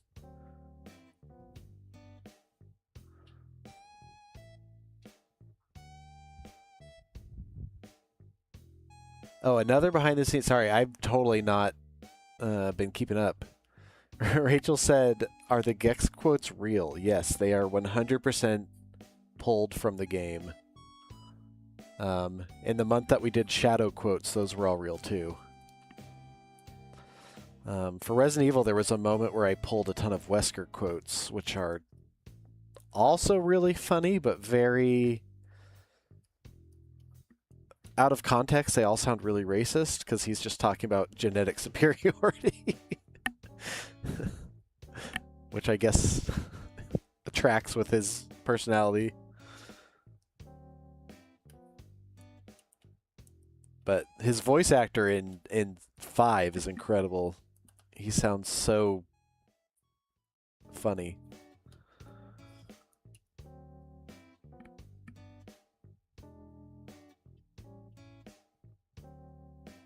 Yeah, oh my god. The way Dan moves around makes me so sick. He like he, he just like is whipping the camera everywhere. He does not seem to like to stand still. I was definitely thinking the same thing when we were watching.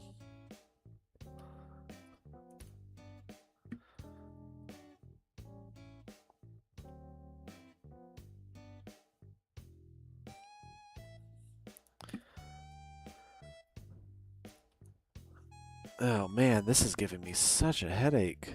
Hold on. It's like, how do I do this correctly?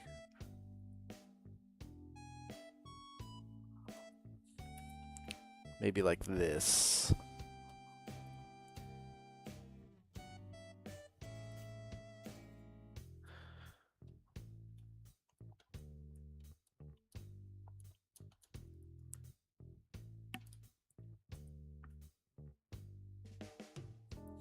There we go. I'll just hide it behind the lines.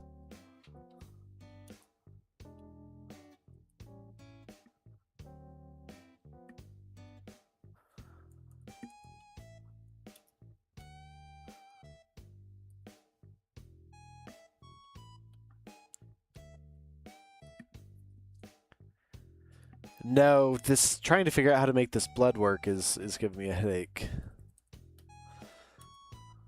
Although I think a head crab would give me a horrible headache.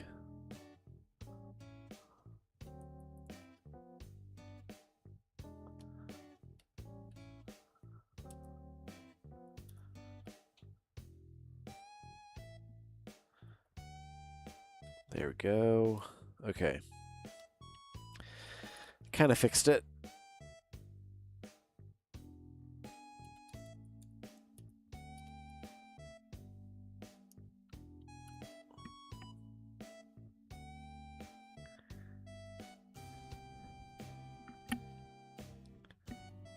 Gex, honestly, Gex was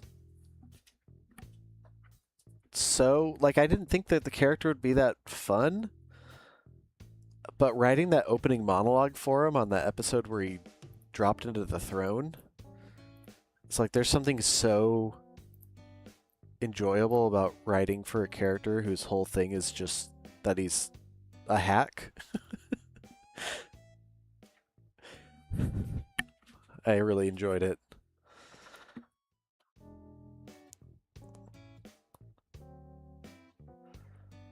Yeah, so I don't know. I guess the Gex redeems stayed because they're funny. They make me laugh. I'll get rid of them when they stop making me laugh.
I agree. The funniest thing is to antagonize the king. Gex is really good, and I think to me, Lil Pill is probably the funniest foil for his character because I realized last time that they were interacting that Lil Pill and King Cockroach are basically identical personalities in every way, except with like a 30-year age gap. And so he's just getting mad at himself, basically, which is great. And Lil Pill is like, I think I had, because the idea of nephews got brought up during the Minecraft stream, and so I really wanted to do an annoying nephew character, but Dylan just, I didn't give him really any direction beyond annoying nephew who plays Fortnite, and he is so fucking funny as that character.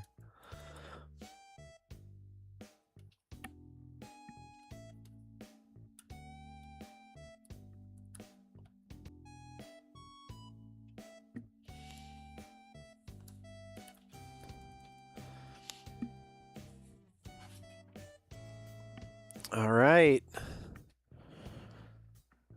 So I've got the animation I need for this head crab to work. These are all separate, so that's really good. I don't want to put the blood on his arms just because that's going to be hard. But I am going to take this camera and adjust it.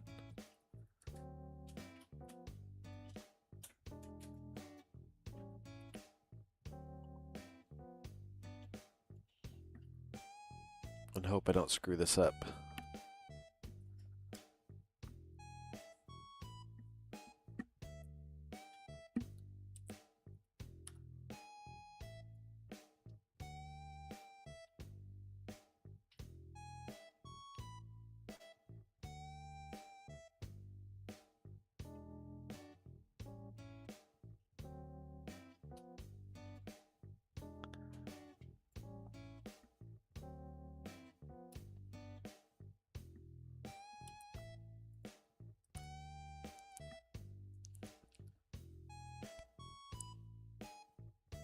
Okay, that works.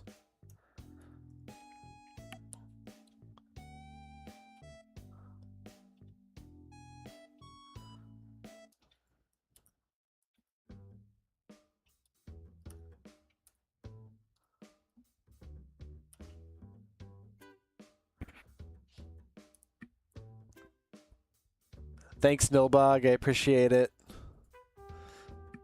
And welcome in. Shout out Nilbog. Okay, I've already apologized for not being good at this earlier. Oh, and Rizu, hey. I never remember to do shout outs while we're doing our live stream. But I'm doing them now.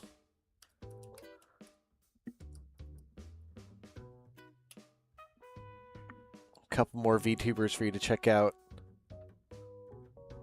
We've definitely rated Nilbog a few times, including on Thursday. And Rizu we have not rated yet, but we will soon, I'm sure.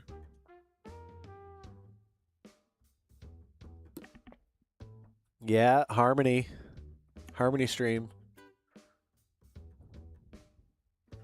Here, I'll show you what we got cooking right now. So, we're playing Fortnite. Sorry, we're playing Half-Life. I don't know why I said Fortnite.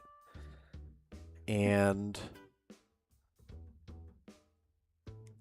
we've got it set up so that King Cockroach is actually in the world of the game this time. He's not just playing. So we've got... This is his head, and then I've got the HEV suit right here. And then his arms. Oops. That's all the arms.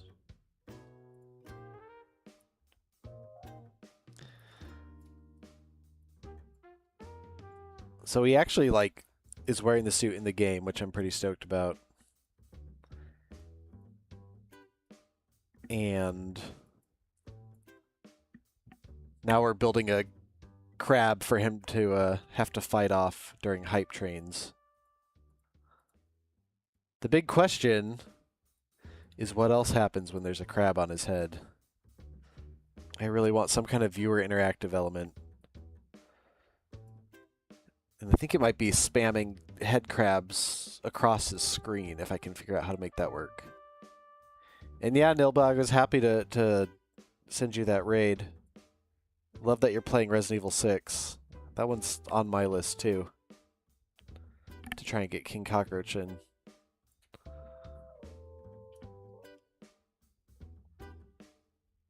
Alright, let me turn this stuff off. And we'll focus on... Well, I should leave his head on, actually.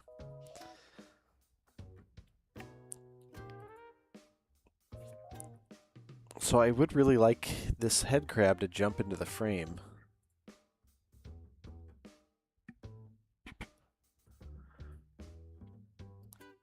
I am too. I'd say RE6 is definitely bad, but it's also really fun.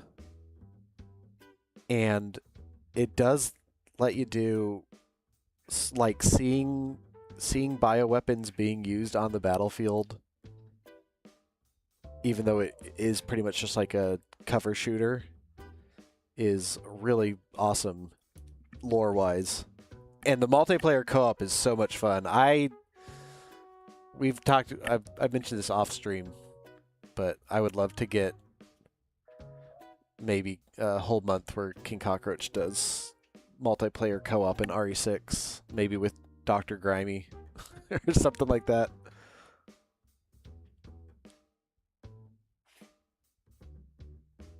Yeah, they're throwing everything at you. And the quick time events are funny and entertaining.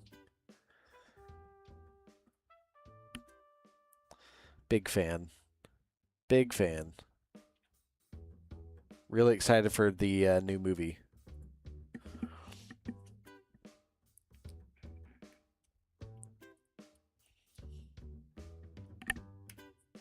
Oops. You know what? I said I wanted him to jump in, and I lied. Because I feel like this works. If this is the only thing I'm able to make, it works. And I shouldn't do extra stuff until it's my only option.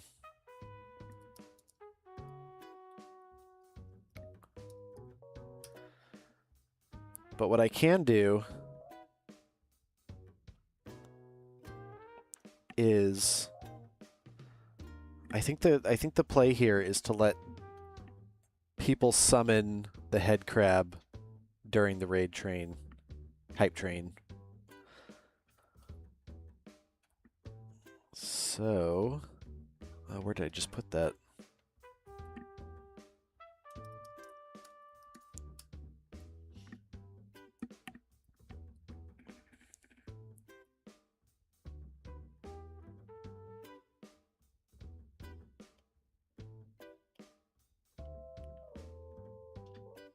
Close that stuff down.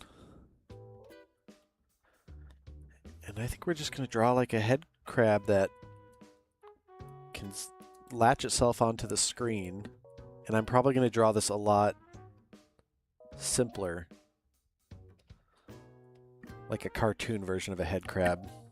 Because I need to do a lot of animation. You know what? We're going to open up a new program. One that I can draw in a lot faster.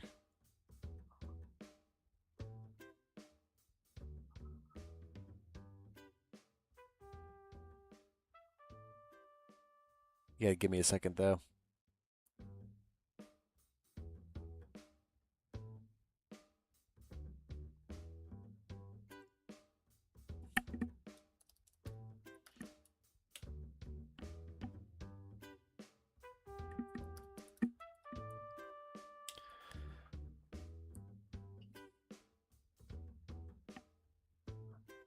All right, so this looks the same, but it's not. This is... Oh, actually, let me grab a screenshot of this guy for color reference.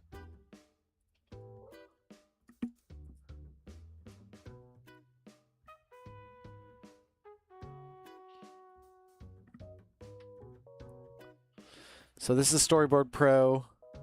Very similar program, but this is what I work in every day for my regular job, so I'm really very fast at it. And it's not really an animation program, but it does enough for what we're trying to do here that I think this is the right move. So Little cartoony head crab.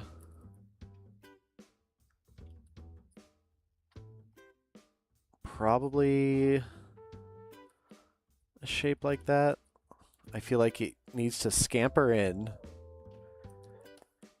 and then at a random position on the screen, it jumps up,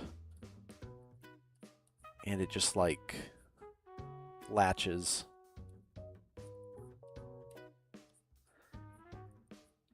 Just to be in his way.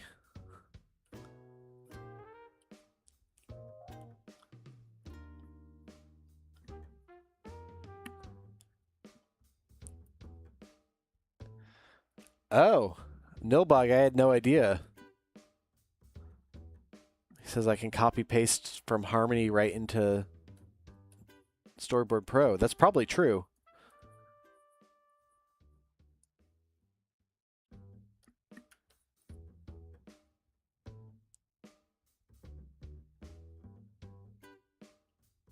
Gotta figure out what it would look like if a head crab was latched onto you.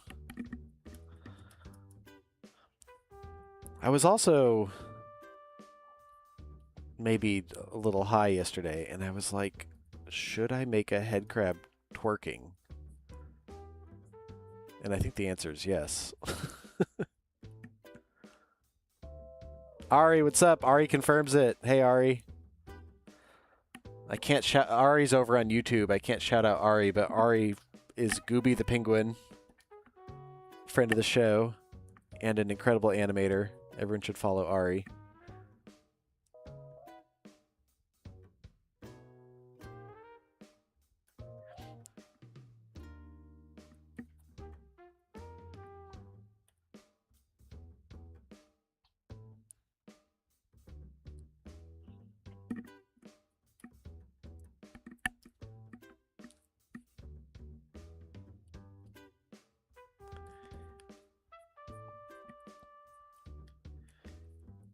You know what? The stupidest idea is usually the best one. And I'm just gonna, before we even draw head crabs latching on the screen, I'm just gonna draw this one shaking its butt. And I'm gonna shoot from the hip.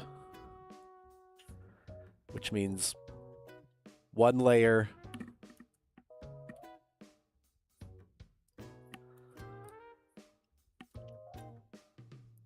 But I get to press undo as much as I want.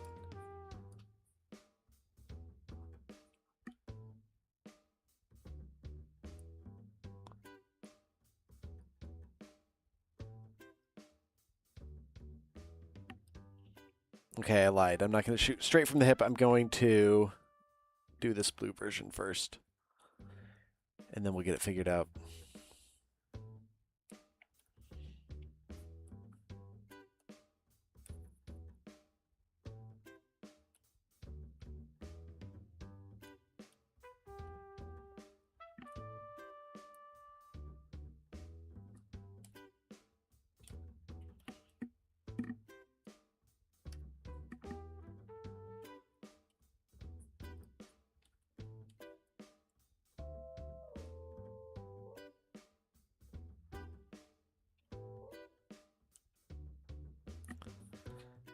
Maybe this only pops up like... Maybe this one's more expensive.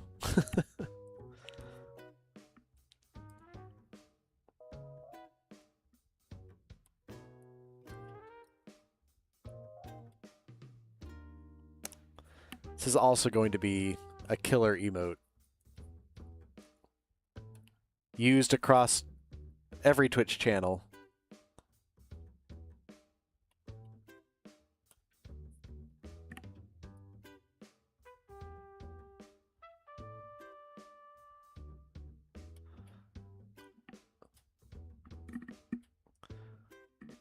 Boss Bug Intern's gonna come back and be like, what the fuck are you drawing?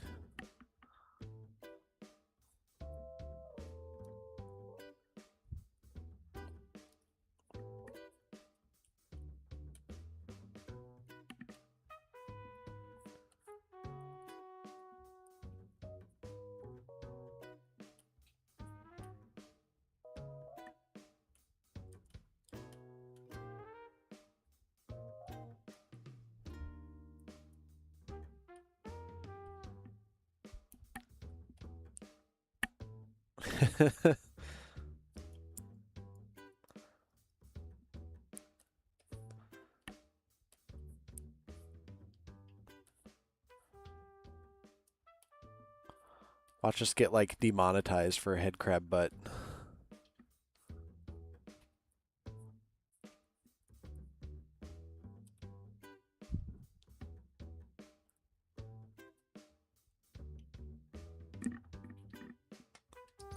Thanks, Rizu, for the reminder.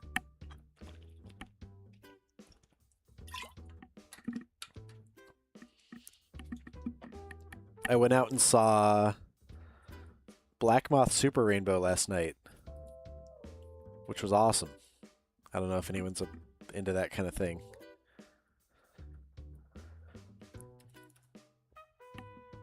But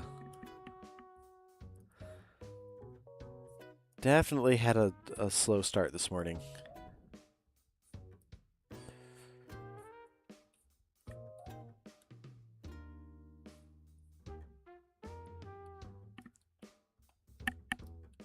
They had a really sick projector setup where they had a scrim in the front of the stage, like a see-through screen, and then a screen behind the band, and they were projecting like multi-layer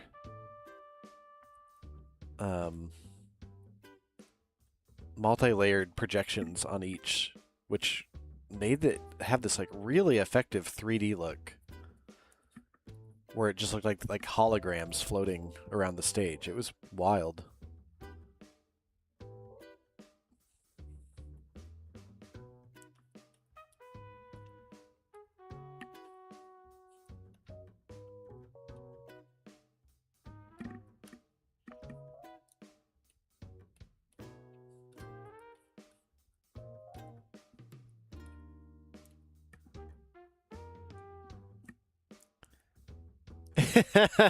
I said Boss Bug Intern was gonna come back and be like, "What the fuck are we drawing?" Uh, you know what? I hate to tell you this. I'm drawing a head crab twerking because I thought that would be funny. I was thinking of it yesterday at the show when I took an edible and I was like looking at all their cool animations on the screen, and I was like, what's like a really cool one I could do? And it was this.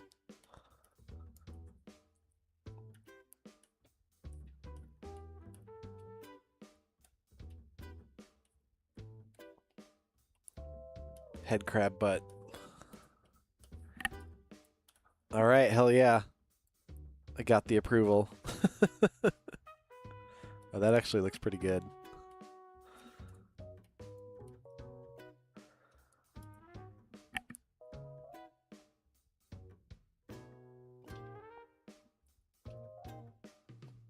Hold on, I'll hit loop on this and we can all watch it together and see what we think.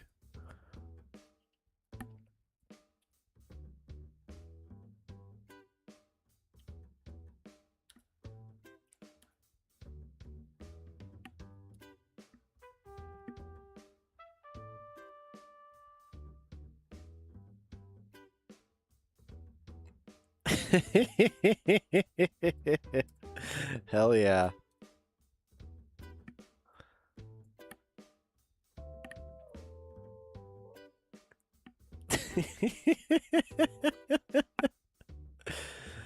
We're doing it.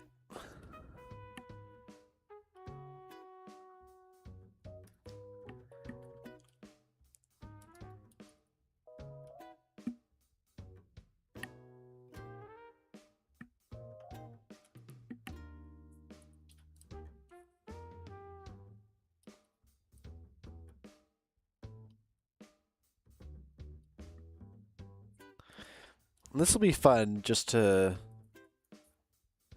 keep it kind of loose with the animation. I think it's the only way I can pull it off in time.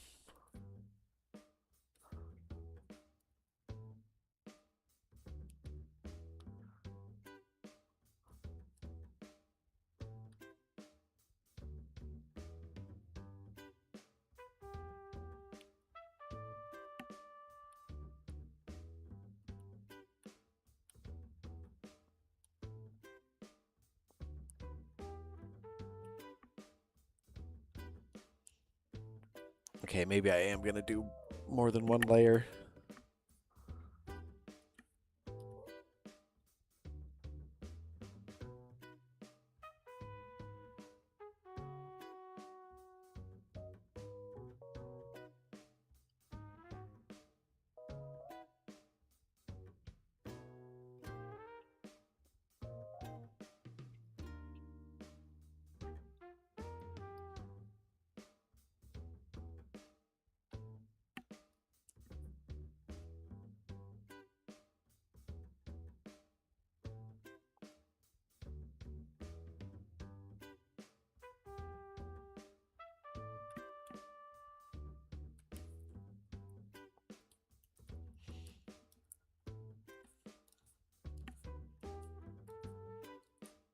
As soon as they make Half-Life 3, this is going to be relevant.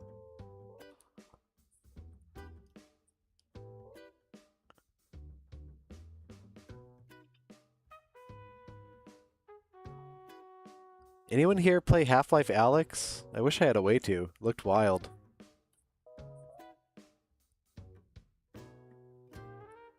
Be very fun to put Casey in a VR game someday.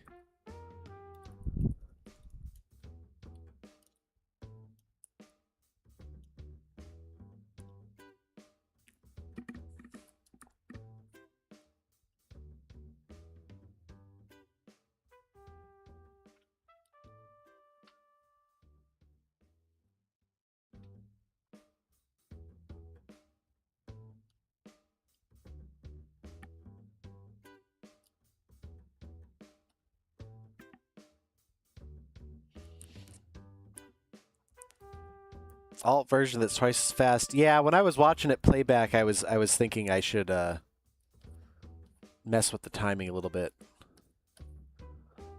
Everything I draw and turn into GIFs, I just put into this website called EasyGIF that lets you edit timing and repeat panels and stuff. It's really nice. So that's where this is going to go once I'm done drawing it.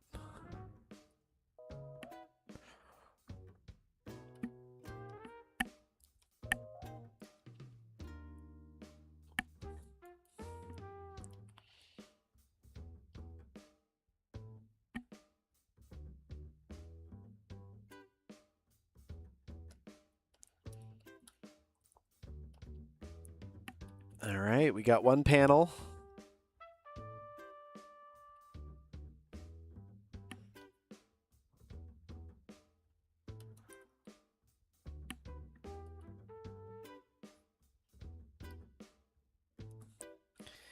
And then this one is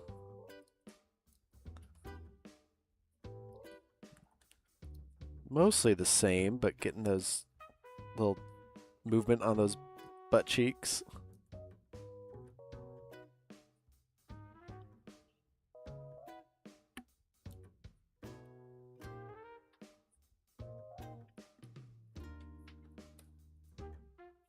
Oh yeah, I lied. I was gonna separate my legs layers here, not my legs in real life.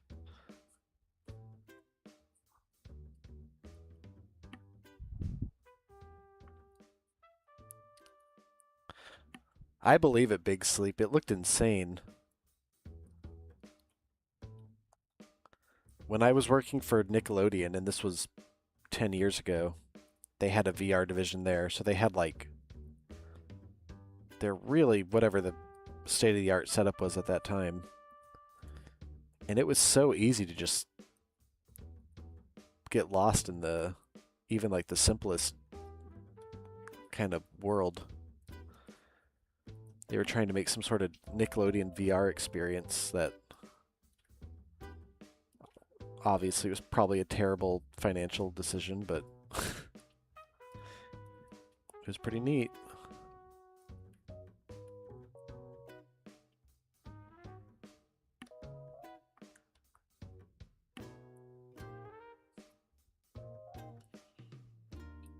Okay.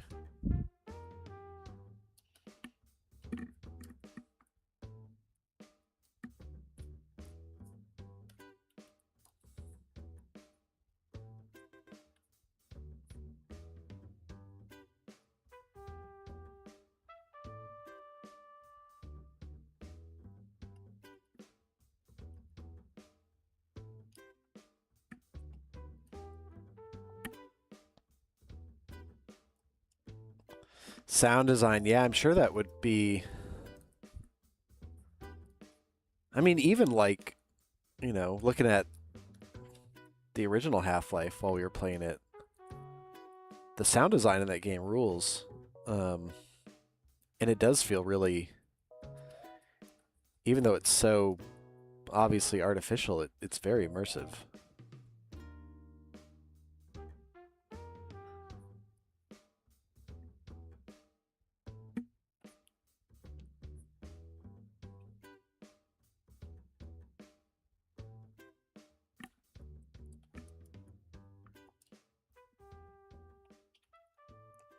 Yeah, I did Nickelodeon in 2016, very briefly. Was really hoping to launch into a career doing like kids board driven stuff because that's what I find most fun to watch and work on. Didn't work out for me, but in hindsight, I'm pretty happy where I ended up because kids' TV is just gone. It's not really a thing anymore. I ended up getting typecast as like an adult animation person.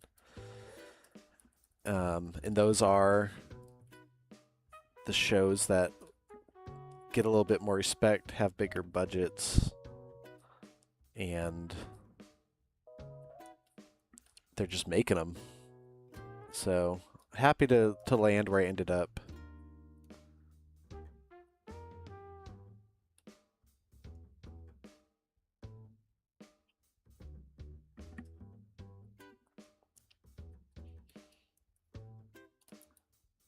All right, sorry about all the rotating the canvas. That's just what I do.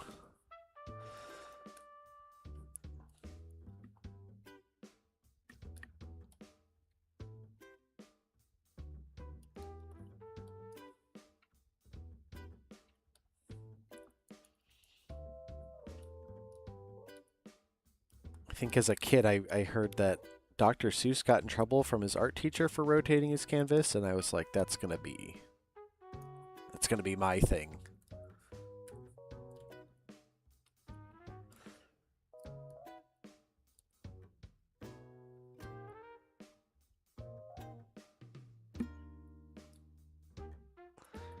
It's just a lot easier to do these round shapes in the same direction. Okay.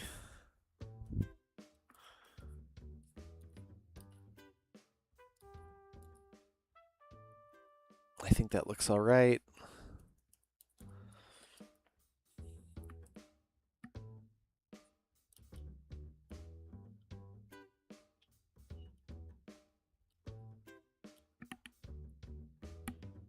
More freedom too on adult shows. No, there's really not actually. Like adult shows are so beholden to the script. Like writers are god on those shows. And so you really don't get a whole lot in the way of freedom to try things. Depends on the show. On Beavis and Butthead, I feel like I built up enough trust with the people in charge that they did let me pitch things, and that was really cool. And some of them ended up on screen, which is not always the case. So like there's a episode this season that came out where they have a metal detector and they're just like in Tom Anderson's house smashing everything. And at the end, the script called for them to just like sneak out the back window while he's coming inside so that he doesn't notice them. And it just felt so anticlimactic to me. So I pitched like, what if they just fully smash? Because they do make reference. They're like, we got to sneak out of here. So I feel like as the audience, you're now primed to watch them sneak out of a window. And I said, well, they've been smashing everything. What if we cut to outside and he's walking up to the house and then they just like fully smash through the plate glass window? Or sorry, the sliding window, the screen door. And it stuck.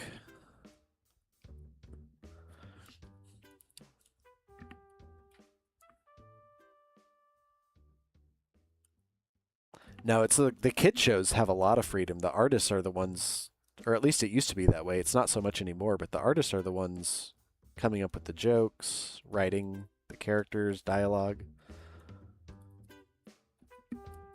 It's a really fun scenario if you're an artist. Kind of more like if you're into, writing comics and stuff, which is what I think of myself more as.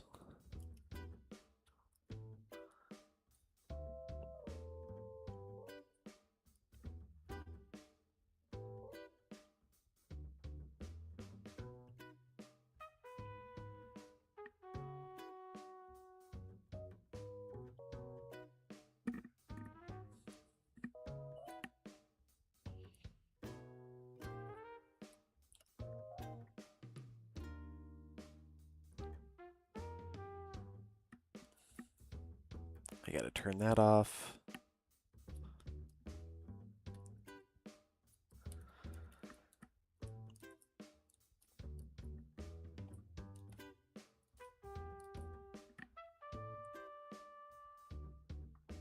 Yeah, of course. Happy to.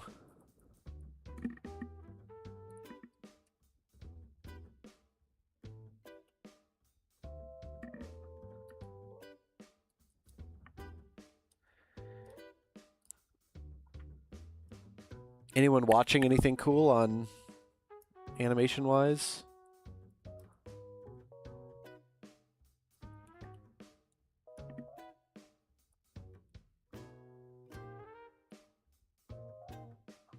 My favorite thing recently was common side effects. Like, absolutely blew me away.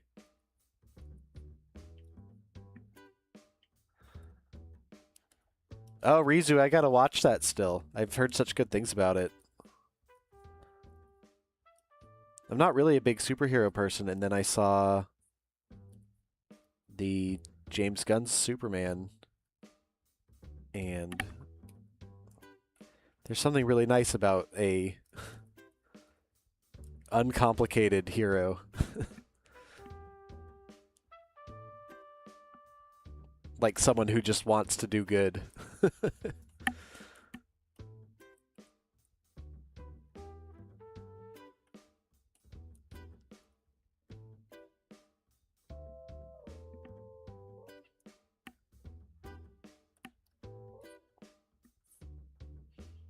probably check out Spider-Man. Spider-Man's always cool. X-Men are always cool. Batman's always cool.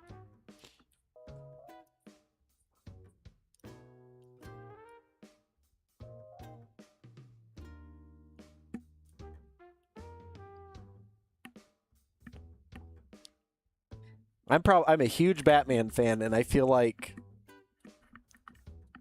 I like that he's like the superhero you don't want in your city. I feel like he is very like fascist coded in a way that even when he's trying to do good,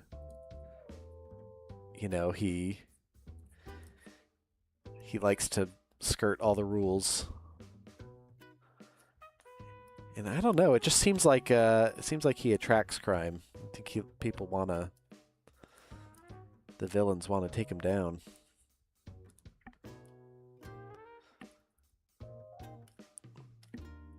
But I love all the versions of him that exist now. Personally, I really liked the Telltale Games version of him, and I loved the Robert Pattinson version, where he's just like this weird, rich recluse.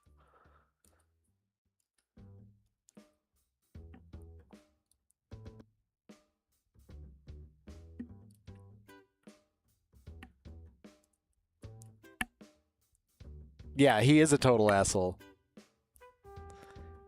And I kind of like that version of him, too. I like rather than like the Playboy Bruce Wayne. I like the version of him where it just seems like he doesn't really know how to talk to people. He can't connect with average people.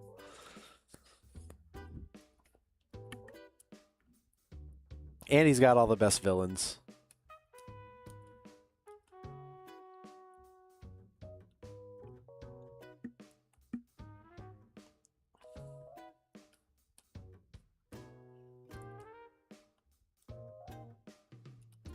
Oh no. Well, that's looking real dirty.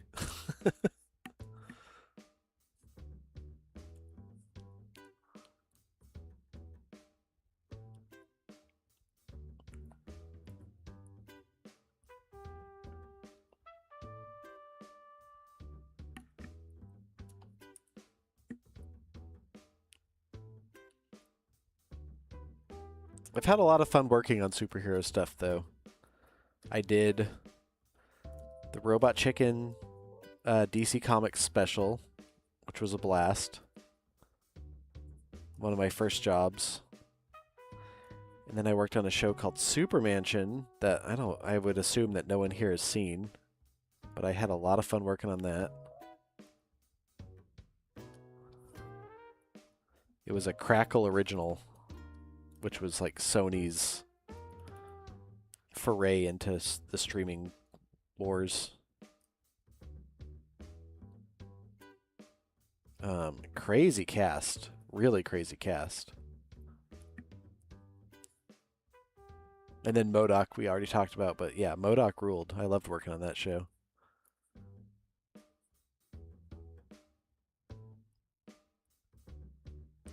And I kind of like the way it ended. I know that was like supposed to be a cliffhanger, but now it's just like canon. It kind of fits his character really well. It's an interesting arc without getting into spoiler territory.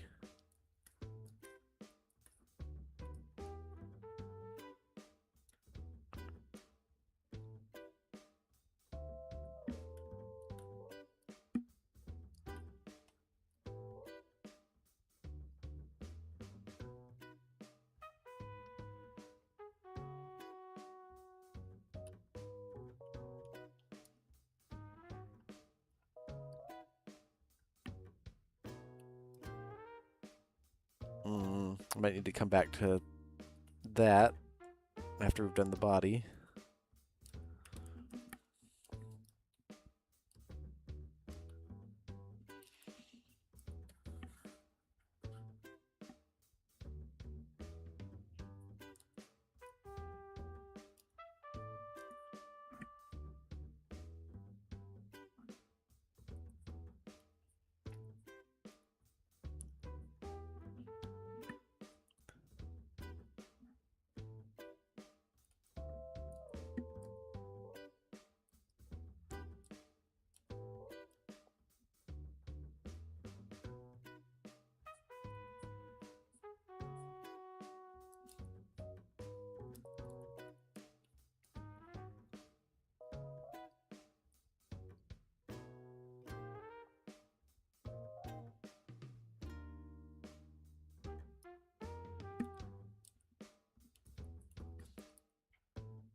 All right.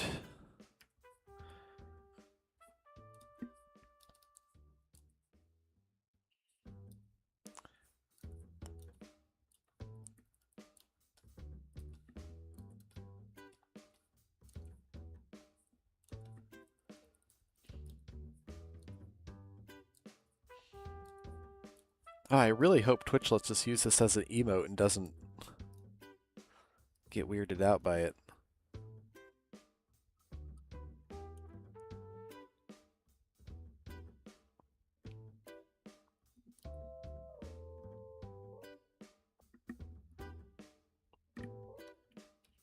Because it is going to be flesh colored.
I don't think it would really work as a game that we stream, but I did buy Splatoon Raiders, and that has been so addictive and so good.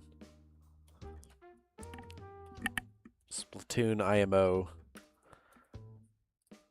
the last great thing that Nintendo made in terms of innovation. Incredible concept for a game, executed so well.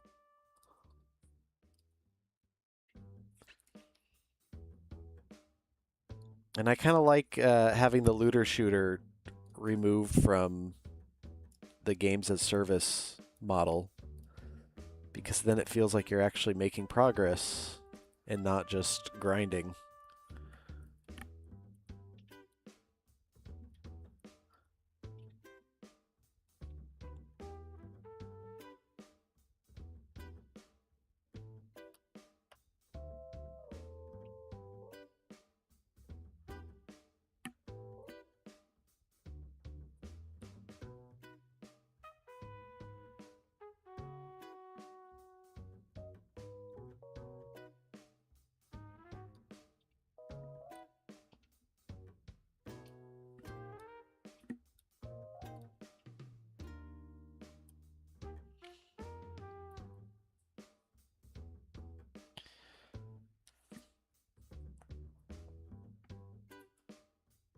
All right.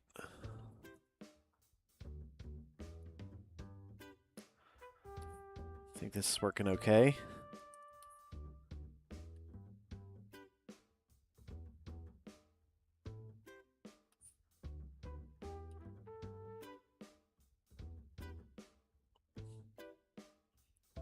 I don't really know how his butt is going to layer with that leg. I'll figure that out later.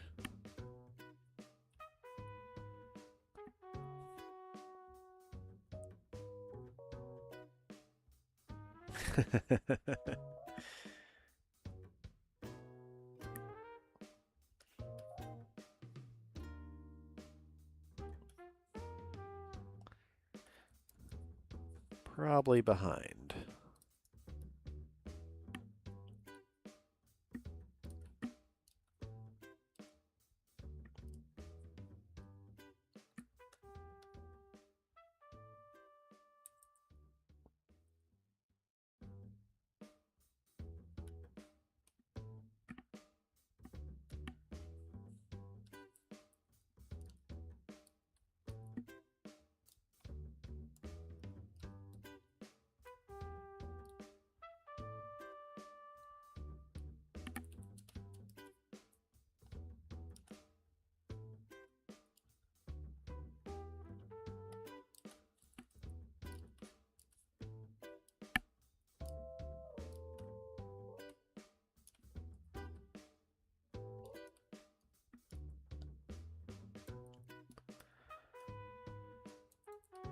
Gotta get this head crab butt just right.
You guys remember Kablam?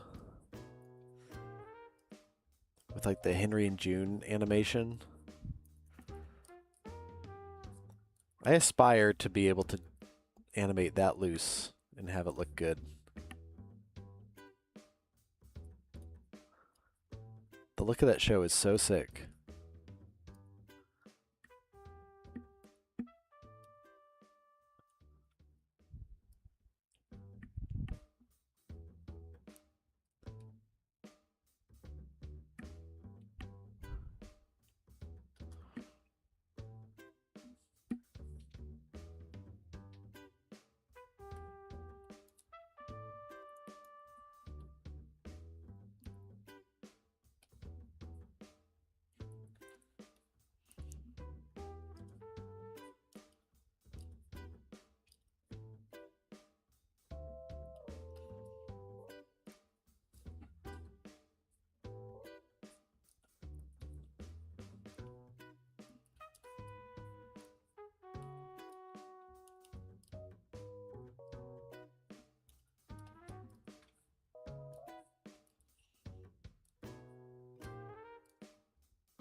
Kablam is created by the creators of Pete and Pete.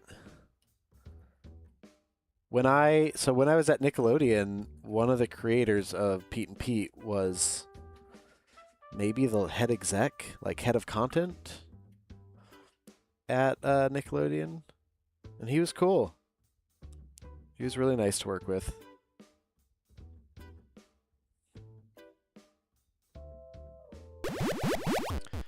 Whoa, Macho Rice.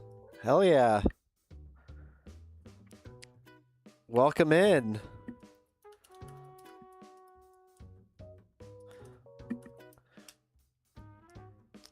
So, welcome Raiders. My name is Intern Blue. I'm drawing some animation for King Cockroach's stream on Thursday. He's going to be playing Half-Life, and we are going to be giving him crabs, head crabs specifically. So, I don't know why something possessed me to draw a twerking head crab that's going to be on his screen. Yeah, King Cockroach, he streams on Thursday nights, so I'm Intern Blue. I do all the art on the stream, and then Intern Red, who's been ducking in and out of chat.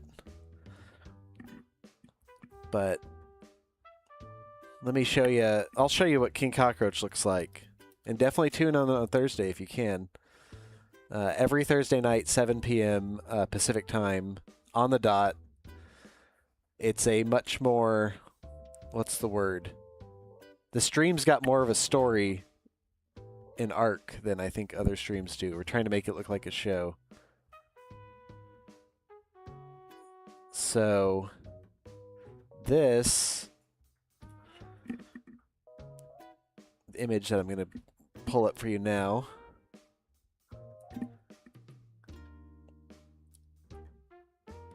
is where we left him last.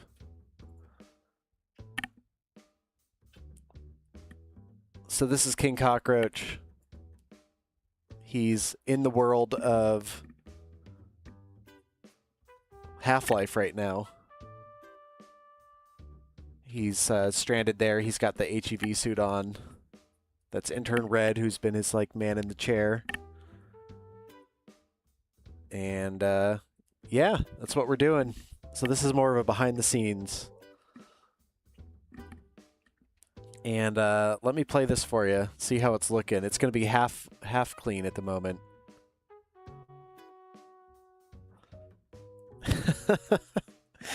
So there's our our twerking head crab. Honestly, looks better than I thought it would. That's going to be sick.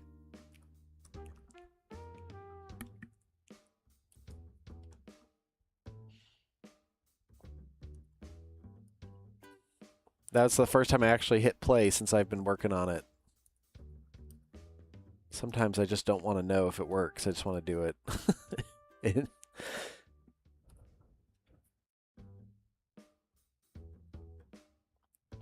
Although I got to do a better job of getting his back leg in there.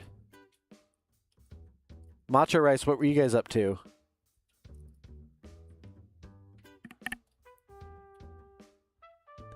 If you're still around.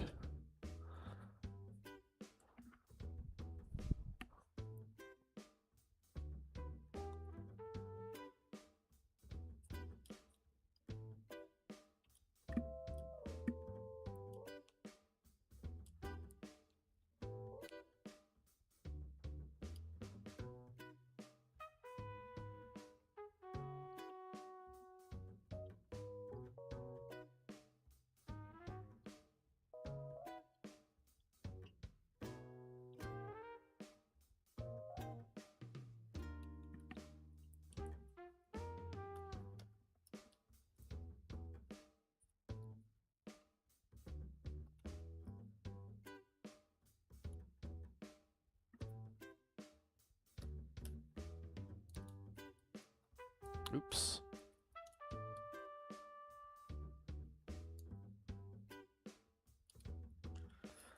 There we go. Get that a little rounder.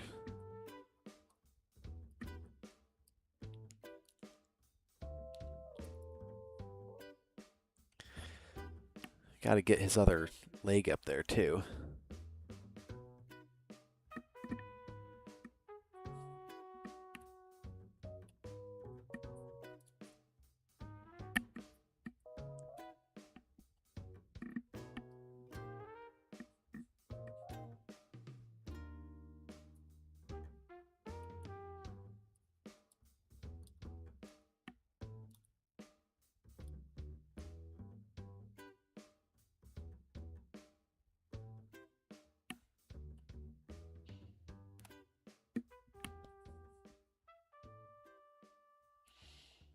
All right, now I got to remember what my plan was with this frame.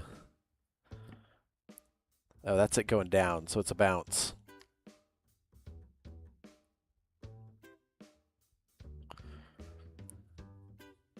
Let's see.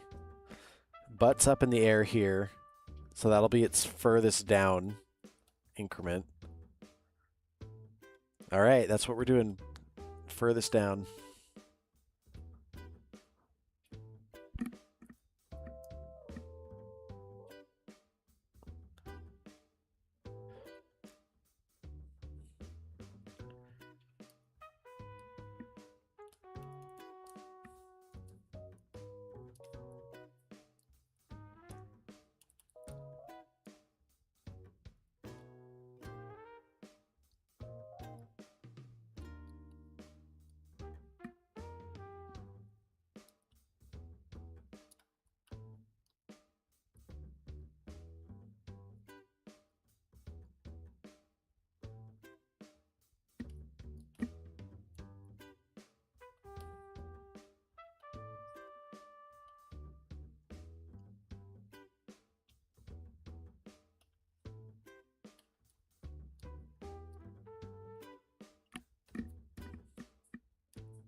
And of course, this is probably way harder than if I just drew it latching onto the screen.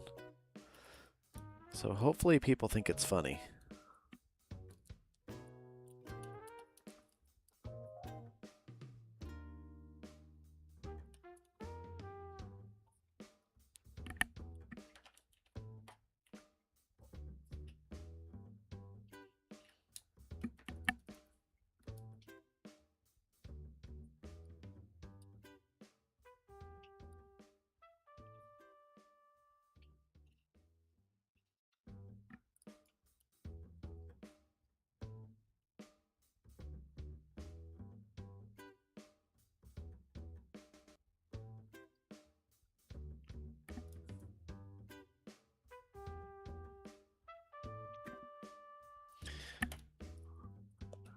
Hey, I like bananas.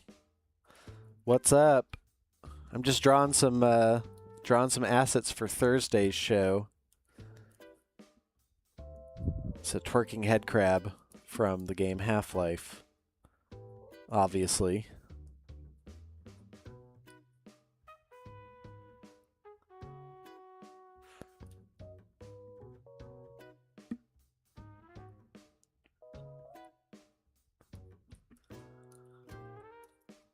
Once I finish inking this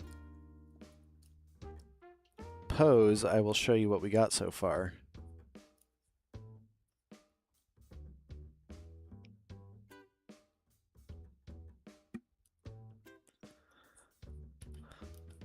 I should do this more often because honestly, I need someone looking over my shoulder. Yeah, what's up, dude? What's the question?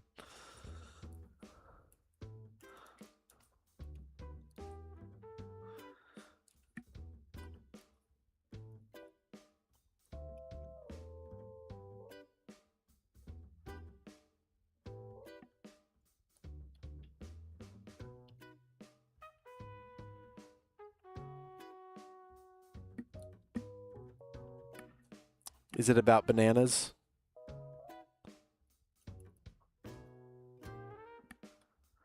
My fave song. The King Cockroach theme song, obviously.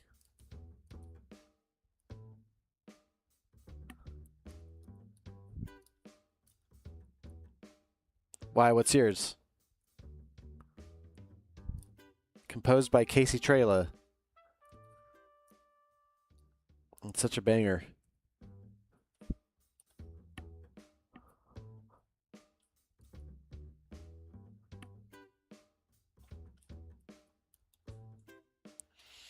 Ooh, I'm messing that up.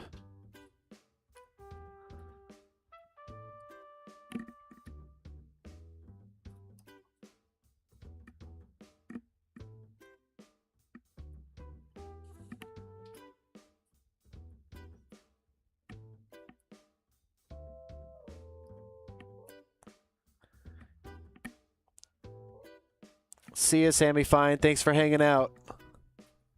Thanks, dude. Let's hit play and see how this butt's looking.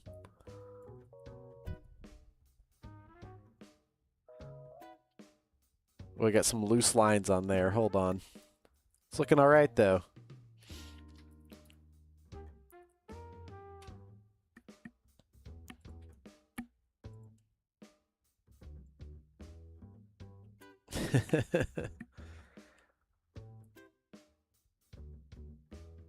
I'm feeling good about it. I gotta do something about that front leg's kind of a mess. Oh, and that layer was missing, so we're missing some key information.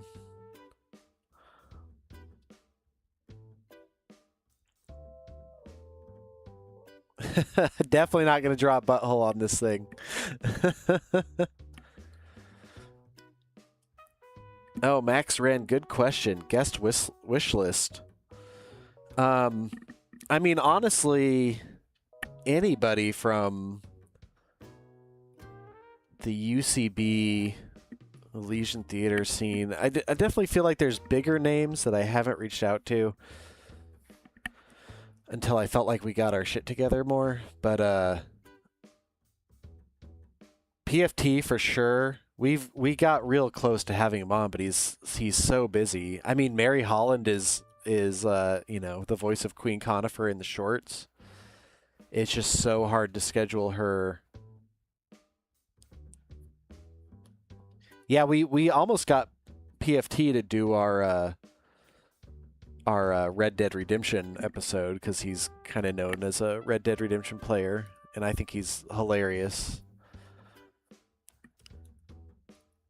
I know before she blew up, Ayo Adibri was somebody that I always really wanted to have as a voice in the cartoon because she's so funny and she's got such a distinct voice.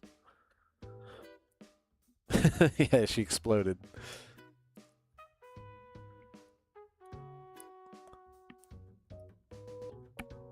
Who else? Lily Sullivan, I think, is like... Oh, Drew Tarver for sure. Drew Tarver's so funny. Another person who's just extremely busy. I think ironically, like, we've been having trouble booking women guests, and the reason is because all the ones that Dan's friends with are extremely talented and in high demand. So it's not that we don't ask them; it's that they're too busy for us. That's awesome that Adal brought you here. I'm not sure what Dan's relationship is with him. I mean, that's really how a lot of the guests come on the show, is they're friends of Dan's, but also like Isabella Escalante. I feel like the reason we got her on was because she had been in Dan's classes and she was an amazing guest. I think it'd be really fun to have like the Everything Now show guys on here, but we're always competing with their time. I know when I conceived of the O'Malley brothers as being Irish, I was specifically writing them with Gareth Reynolds in mind. If anyone here listens to The Dollop, he does a really funny Irish accent, and it was always in my headcanon that they would speak like with a really ridiculous, like borderline offensive Irish accent in the same way that Mario does for Italians. But yeah, Gareth would be, I think, so funny. He cracks me up. Rat Cousin, I'd say Rat Cousin is, yeah, probably, in terms of streamers who, you know, not a lot of people are doing the same kind of show that we're doing here, but Rat Cousin's the closest. And he's doing stuff that I'm not even anywhere close to achieving. I would love to have Casey on Rat Cousin's show. We've only just started talking to each other about it. I did not realize until just recently that he was the guy behind Fish Center Live. I think Adult Swim streams is what really brought me around on streaming. I wasn't really interested in it before, but On Cinema, Fish Center, of course. And then the one that really got me obsessed was if anyone here is a fan of Wham City, they did Cry of Man on Adult Swim streams, and I thought that was one of the most like creatively inspiring things I'd seen in years. And so that would actually be some cool guest to get too, is the Wham City people. No, we do not have a G-Man locked in. In fact, we don't have a single guest locked in yet, which is how it normally goes. I'm trying. It's because it's real hard to be booking like the week before, but that's almost always what happens. But if you got a suggestion, let me know.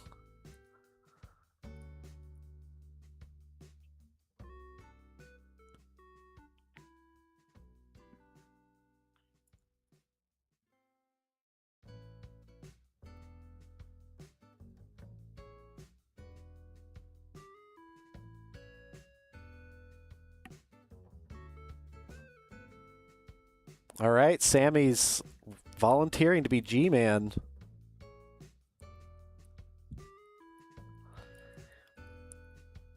You know what, as a guest that I've thought about for a while, and I kind of put it on the back burner, but we have someone who watches the stream occasionally whose name is CatDogFan98.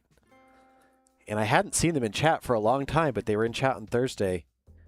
And I used to work with Peter Hannon, who created CatDog.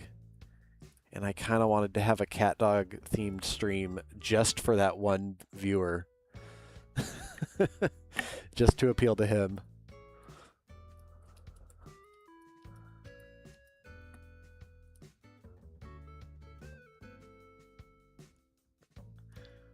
Who else? I don't know. Like Tom Kenny would be awesome, of course.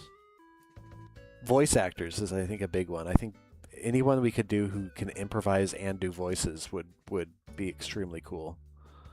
Eric Bauza, probably for that same reason.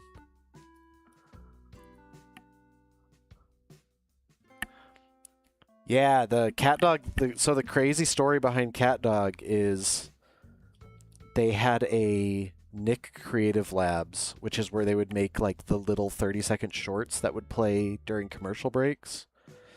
And Peter was part of the creative lab. Peter Hannon, the creator of CatDog. He wrote the CatDog theme song as one of those 37 or 30-second bits that would play in the commercials. So he recorded the demo, he turned it in, and apparently somebody liked it so much that they passed it on to a person above them, to a person above them, and like 2 days later he got a call from like the head of either the head of Nickelodeon or like the head of Paramount, and he was like, we were going to turn this into a TV show. So that was the origin of CatDog, was just that one random song. But Peter's a really nice guy. He's a really cool artist. Mark Hamill would be so fucking sick. My wife actually has a crazy Mark Hamill story. She went to his house and recorded him for Metalocalypse. And I think he had to say like 3 lines, and she hung out at his house for like 3 hours because he likes to talk. So I thought that was so cool. I'm so jealous she got to do that, because I was obsessed with Star Wars as a kid. I would have lost my mind hanging out in Mark Hamill's house.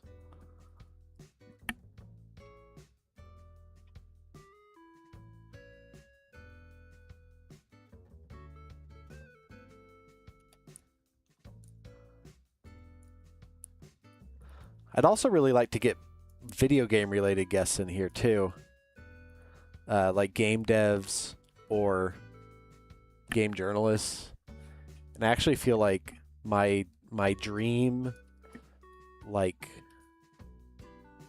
no way it's ever going to happen, but this would be the best guest we could ever get, if anyone remembers her, here is Anita Sarkeesian, who did the very viral video about the princess kidnapping trope that basically got so much backlash that it almost entirely fueled Gamergate for like the last 20 years, which is insane. But I think she'd be, I don't know, I follow her on Letterboxd and she seems to have a sense of humor, like a pretty funny one. I just think that would be a really funny person to have on, maybe as like a marriage counselor or something, like a couples counselor for KC and his princess wife, because that is something. If we could get Mary on more frequently, I think my biggest wish for the show is to have Queen Conifer be a co-lead, and I really want to. I just really want to have. I'm so sick of every adult show having like dumbass husband and suffering wife, and I really want to get a dynamic for them that's different. And I think it would be like kind of. I think their relationship is like sexually, it's very healthy. Like they're very compatible in the bedroom, which is I think how their relationship started was an affair, and that was what the kidnappings were a cover for the affair. But yes, I've thought about this a ton. Yeah, they absolutely. The backstory is that she was. I'll go quick. The backstory is that she was paying King Cockroach to kidnap her to boost her public image because she is like a career politician queen, and she knows that, like, you know, a good princess needs to be kidnapped. So she was paying King Cockroach to kidnap her, and that turned into like kind of a sordid romantic affair because he represented everything that the O'Malley brothers didn't, which is like he's kind of this big stupid bad boy, and the O'Malley brothers are like basically two, you know, squeaky clean Mickey Mouse type characters. But I think as soon as they die, then all of a sudden it's like when you get someone knocked up in high school and you're like, well, now we got to raise this baby together. So they're in this relationship because they have to be for the good of the kingdom and for their careers or for their images. But I kind of look at her as like a Lady Macbeth and him as like an aging rock star who she needs him to like pedal him out for public appearances and stuff. So that's all the context. It's all planned out. I do think it would be really fun to do like an Adult Swim style show. And Max Wren, I've totally thought about having like real people that he interviews too. I think that might be the next step, is getting some sort of setup where he can just interact with real people, especially other streamers, I think. Politicians, sure, why not? Yeah, for his charity stream. What politician would we have on? Who are our gamer politicians? I know AOC played Among Us once. There's got to be some more out there.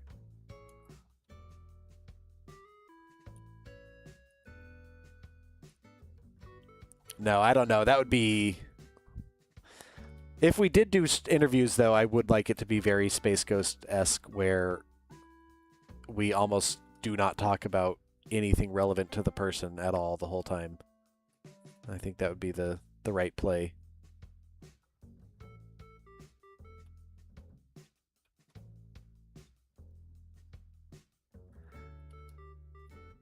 The only politician I really know is the former mayor of Burbank. Maybe he can come on the show. Actually, he'd probably love to come on the show. He's definitely like a theater kid.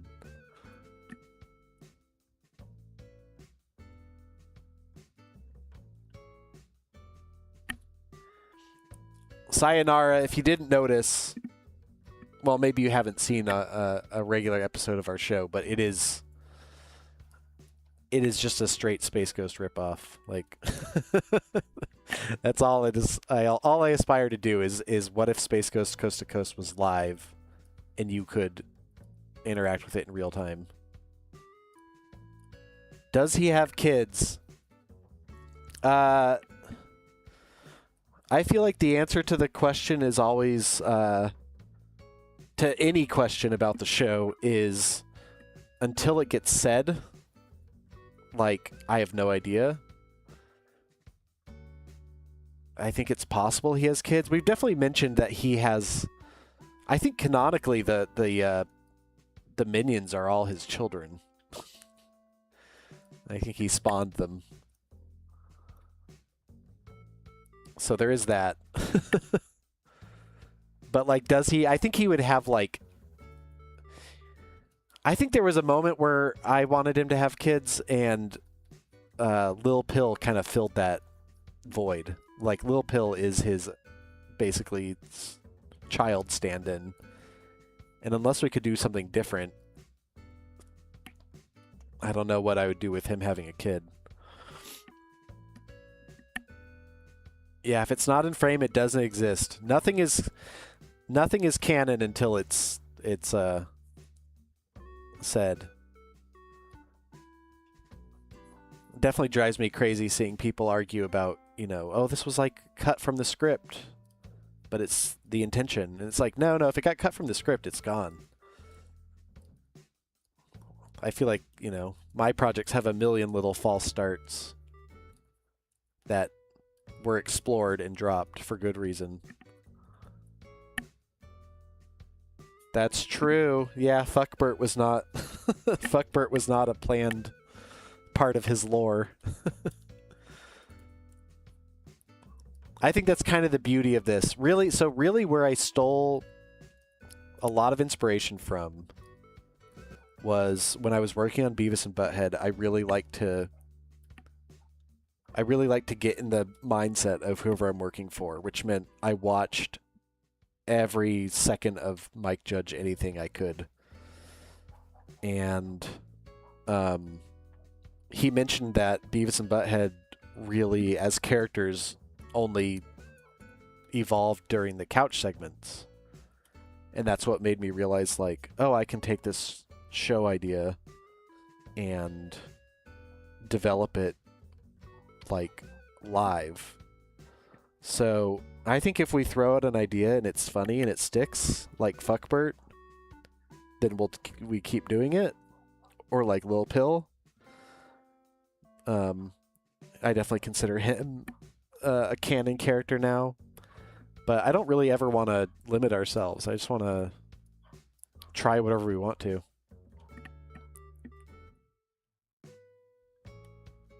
The prank mic, that is I think I know how to fix it. The problem is I have to go over to Dan's house and actually try it.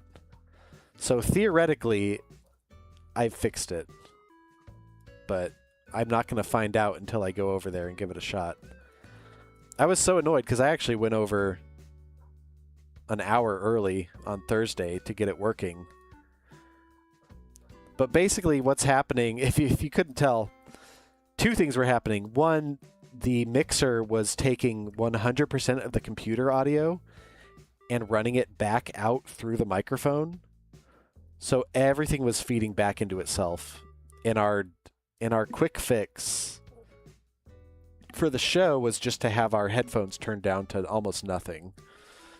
So we weren't really getting any audio. But the other thing that I didn't know is the previous box we were using that stopped working was a lot less fancy, and it had knobs that you could turn, but it didn't affect my computer. The new one, the computer and the knobs are both affecting each other. And so that whole 30 minutes where we were just panicking trying to fix the audio, we were both pushing buttons and like screwing up each other's settings. So we couldn't Oh, hold on. I think I'm getting... Hold on, I'll be right back. I think someone's at our door.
All right, I'm back.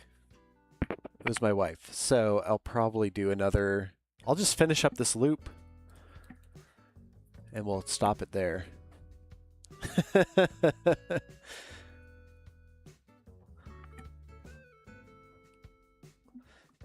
Sammy, fine.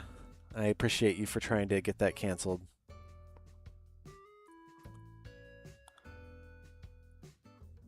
All right, we are so close. We're down to the very last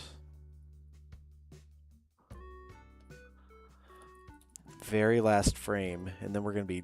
It will take literally 2 seconds to color this. So I'm excited to see it done.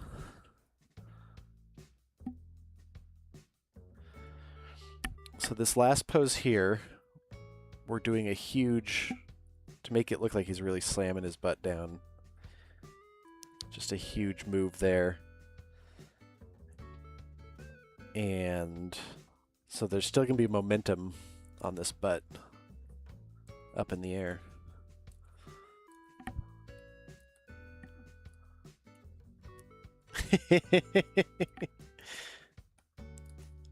It sells, Sammy Fine. Gotta give the people what they want.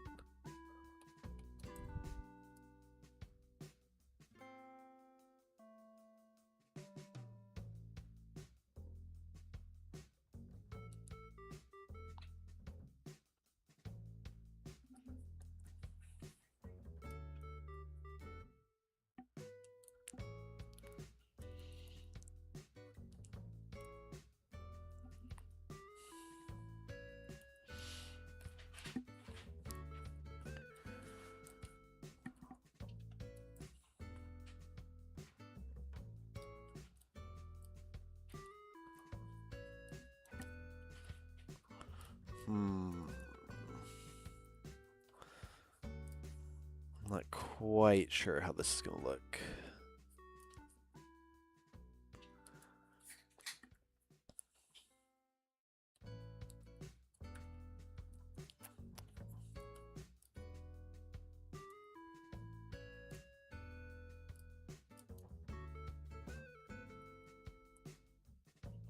We're experimenting.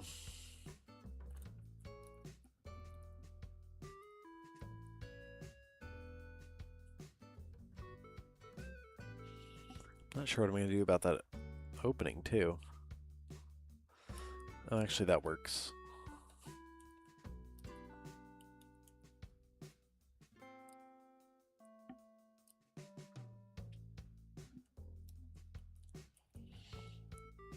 Yeah, check it out. I'm on the last panel.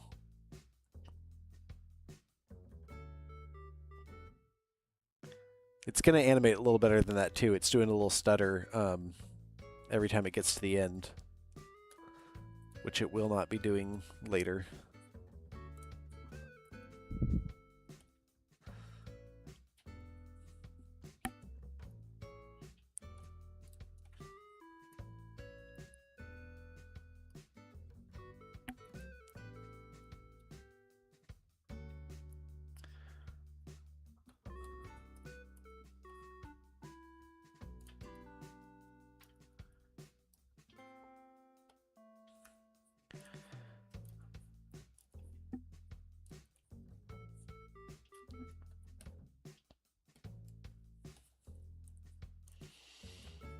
We're almost there.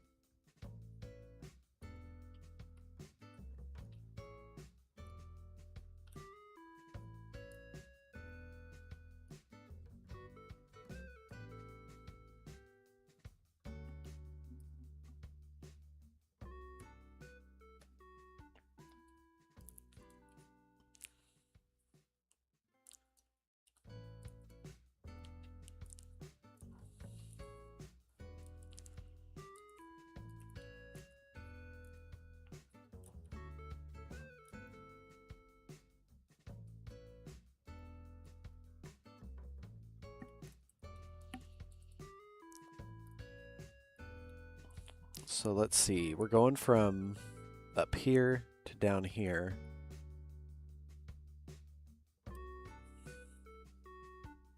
Just trying to think about how these mandible things are going to be hanging.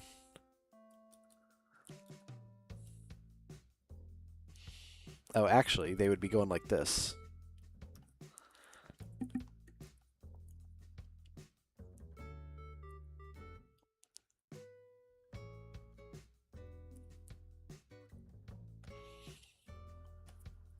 Which means this needs to be a bit flatter.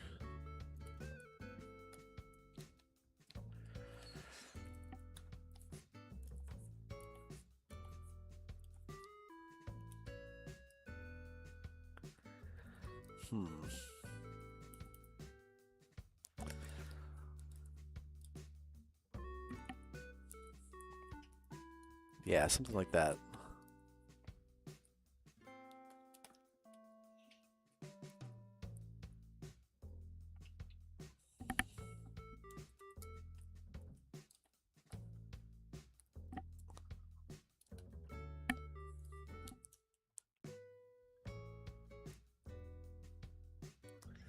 Get these little claws on here, and I know I forgot his spider mandibles, but it's kind of cleaner this way.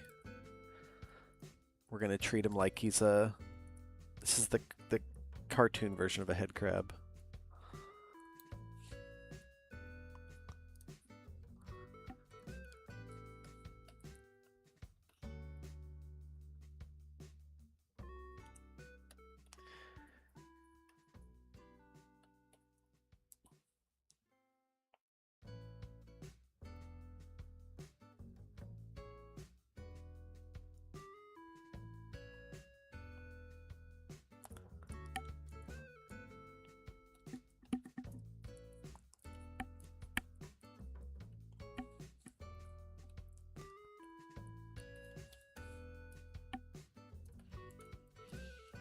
All right.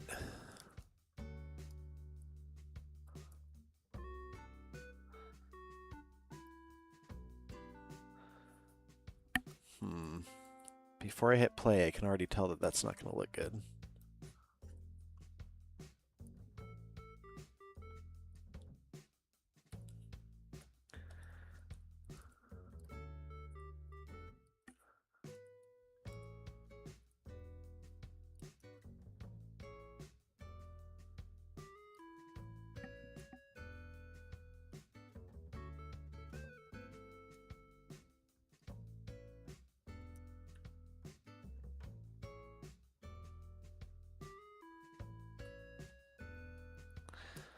And I think the reason why is because it should be more like that.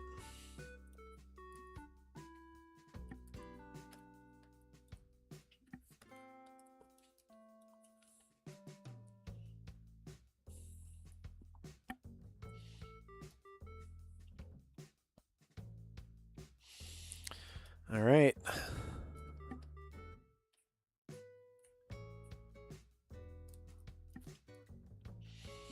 Let's see.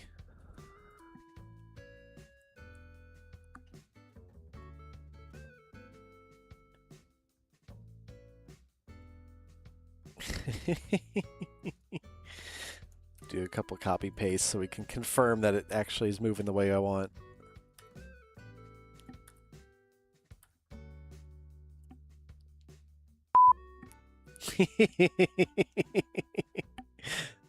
Thanks for the bleep.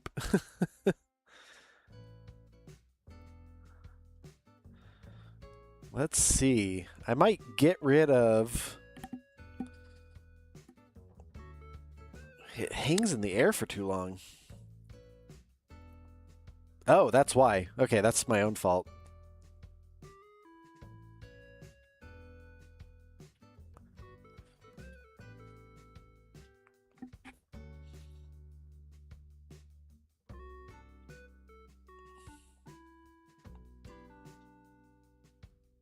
Okay.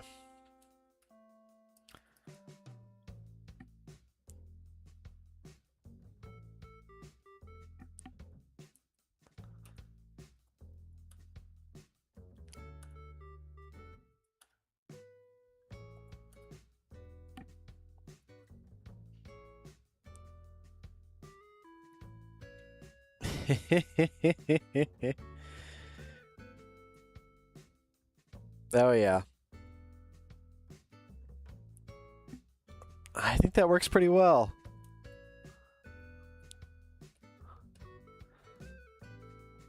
I'm going to clean up this claw connection a little bit, because it's really wiggling all over the place. I'm glad I committed to this idea. I definitely remember thinking about it last night, and I was like, it felt so stupid. I didn't even want to. I don't know. But do the thing that scares you, right?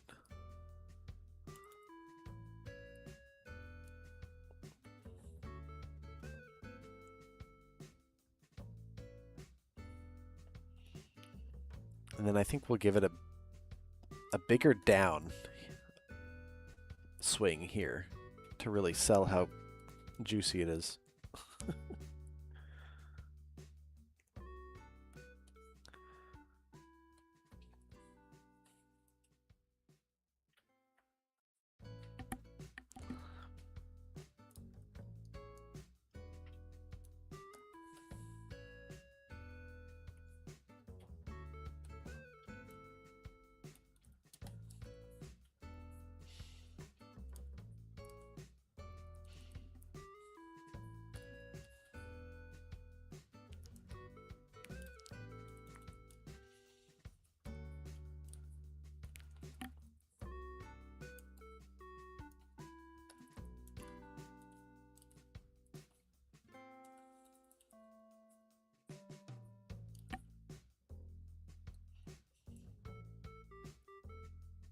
Oh, yeah.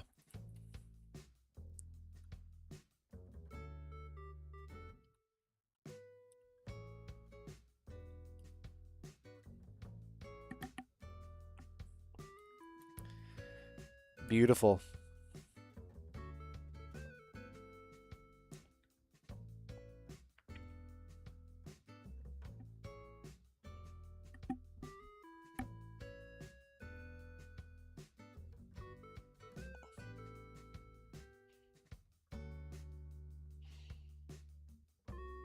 I think we're done.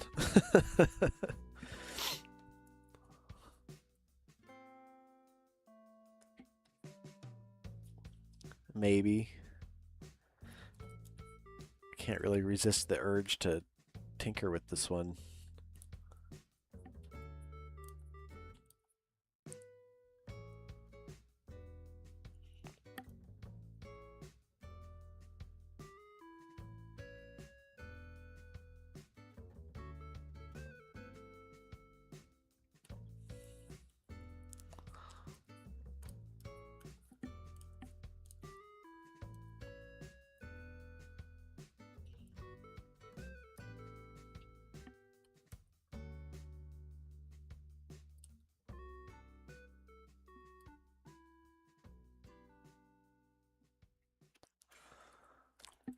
Oh yeah, you can really see. I just need to push this way further.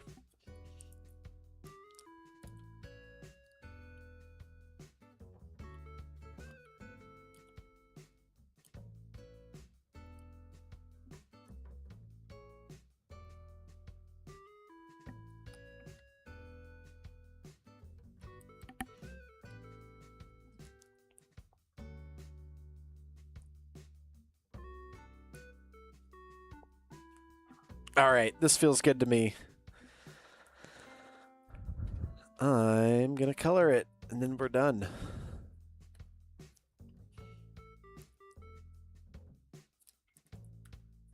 As I adjust it one more time.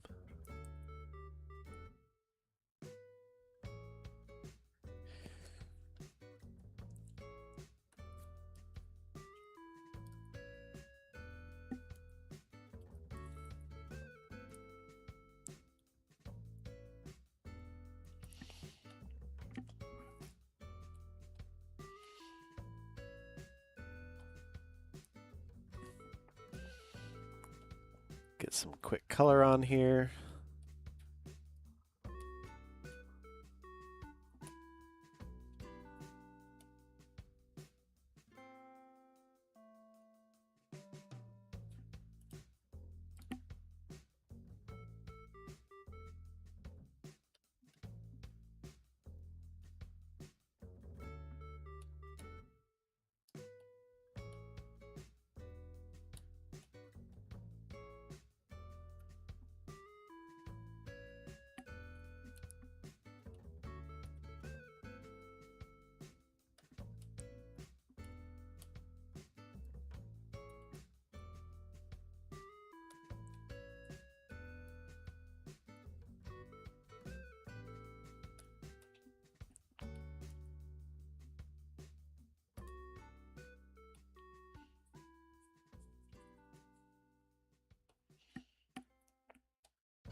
It just looks worse and worse.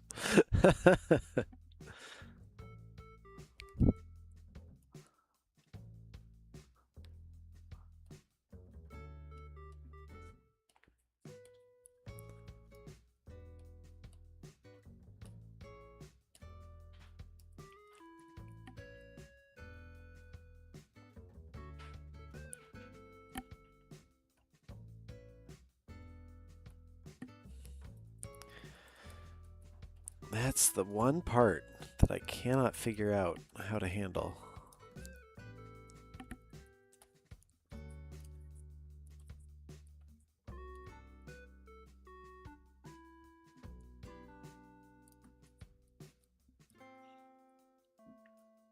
Maybe like that.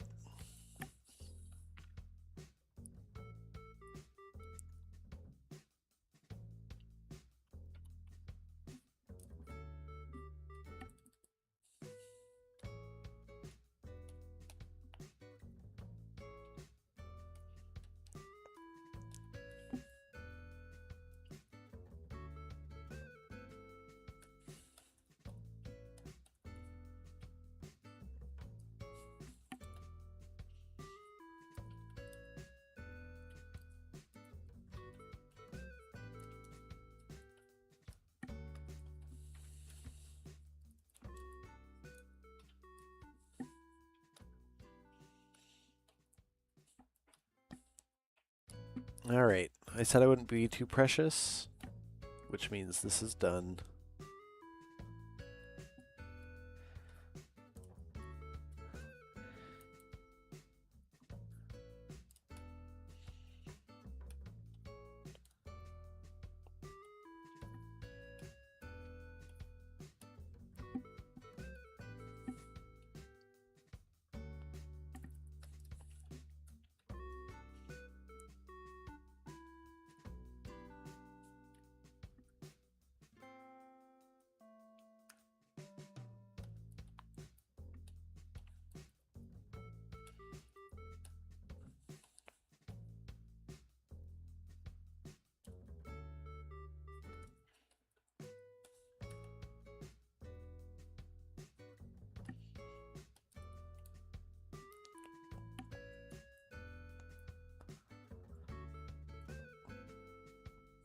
Oops.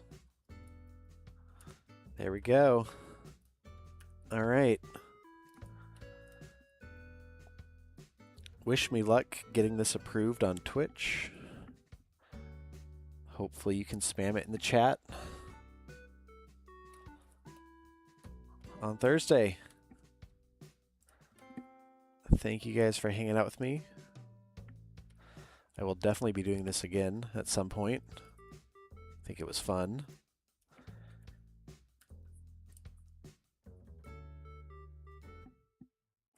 Thanks, Sarnara. I appreciate it.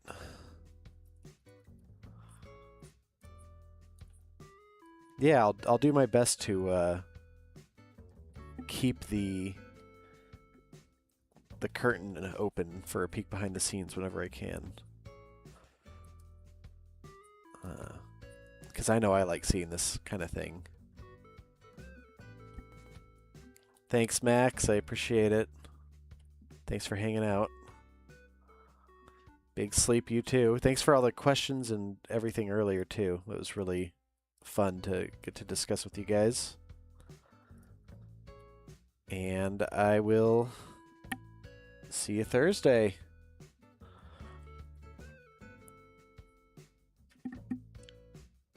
And I didn't really plan for how to end this.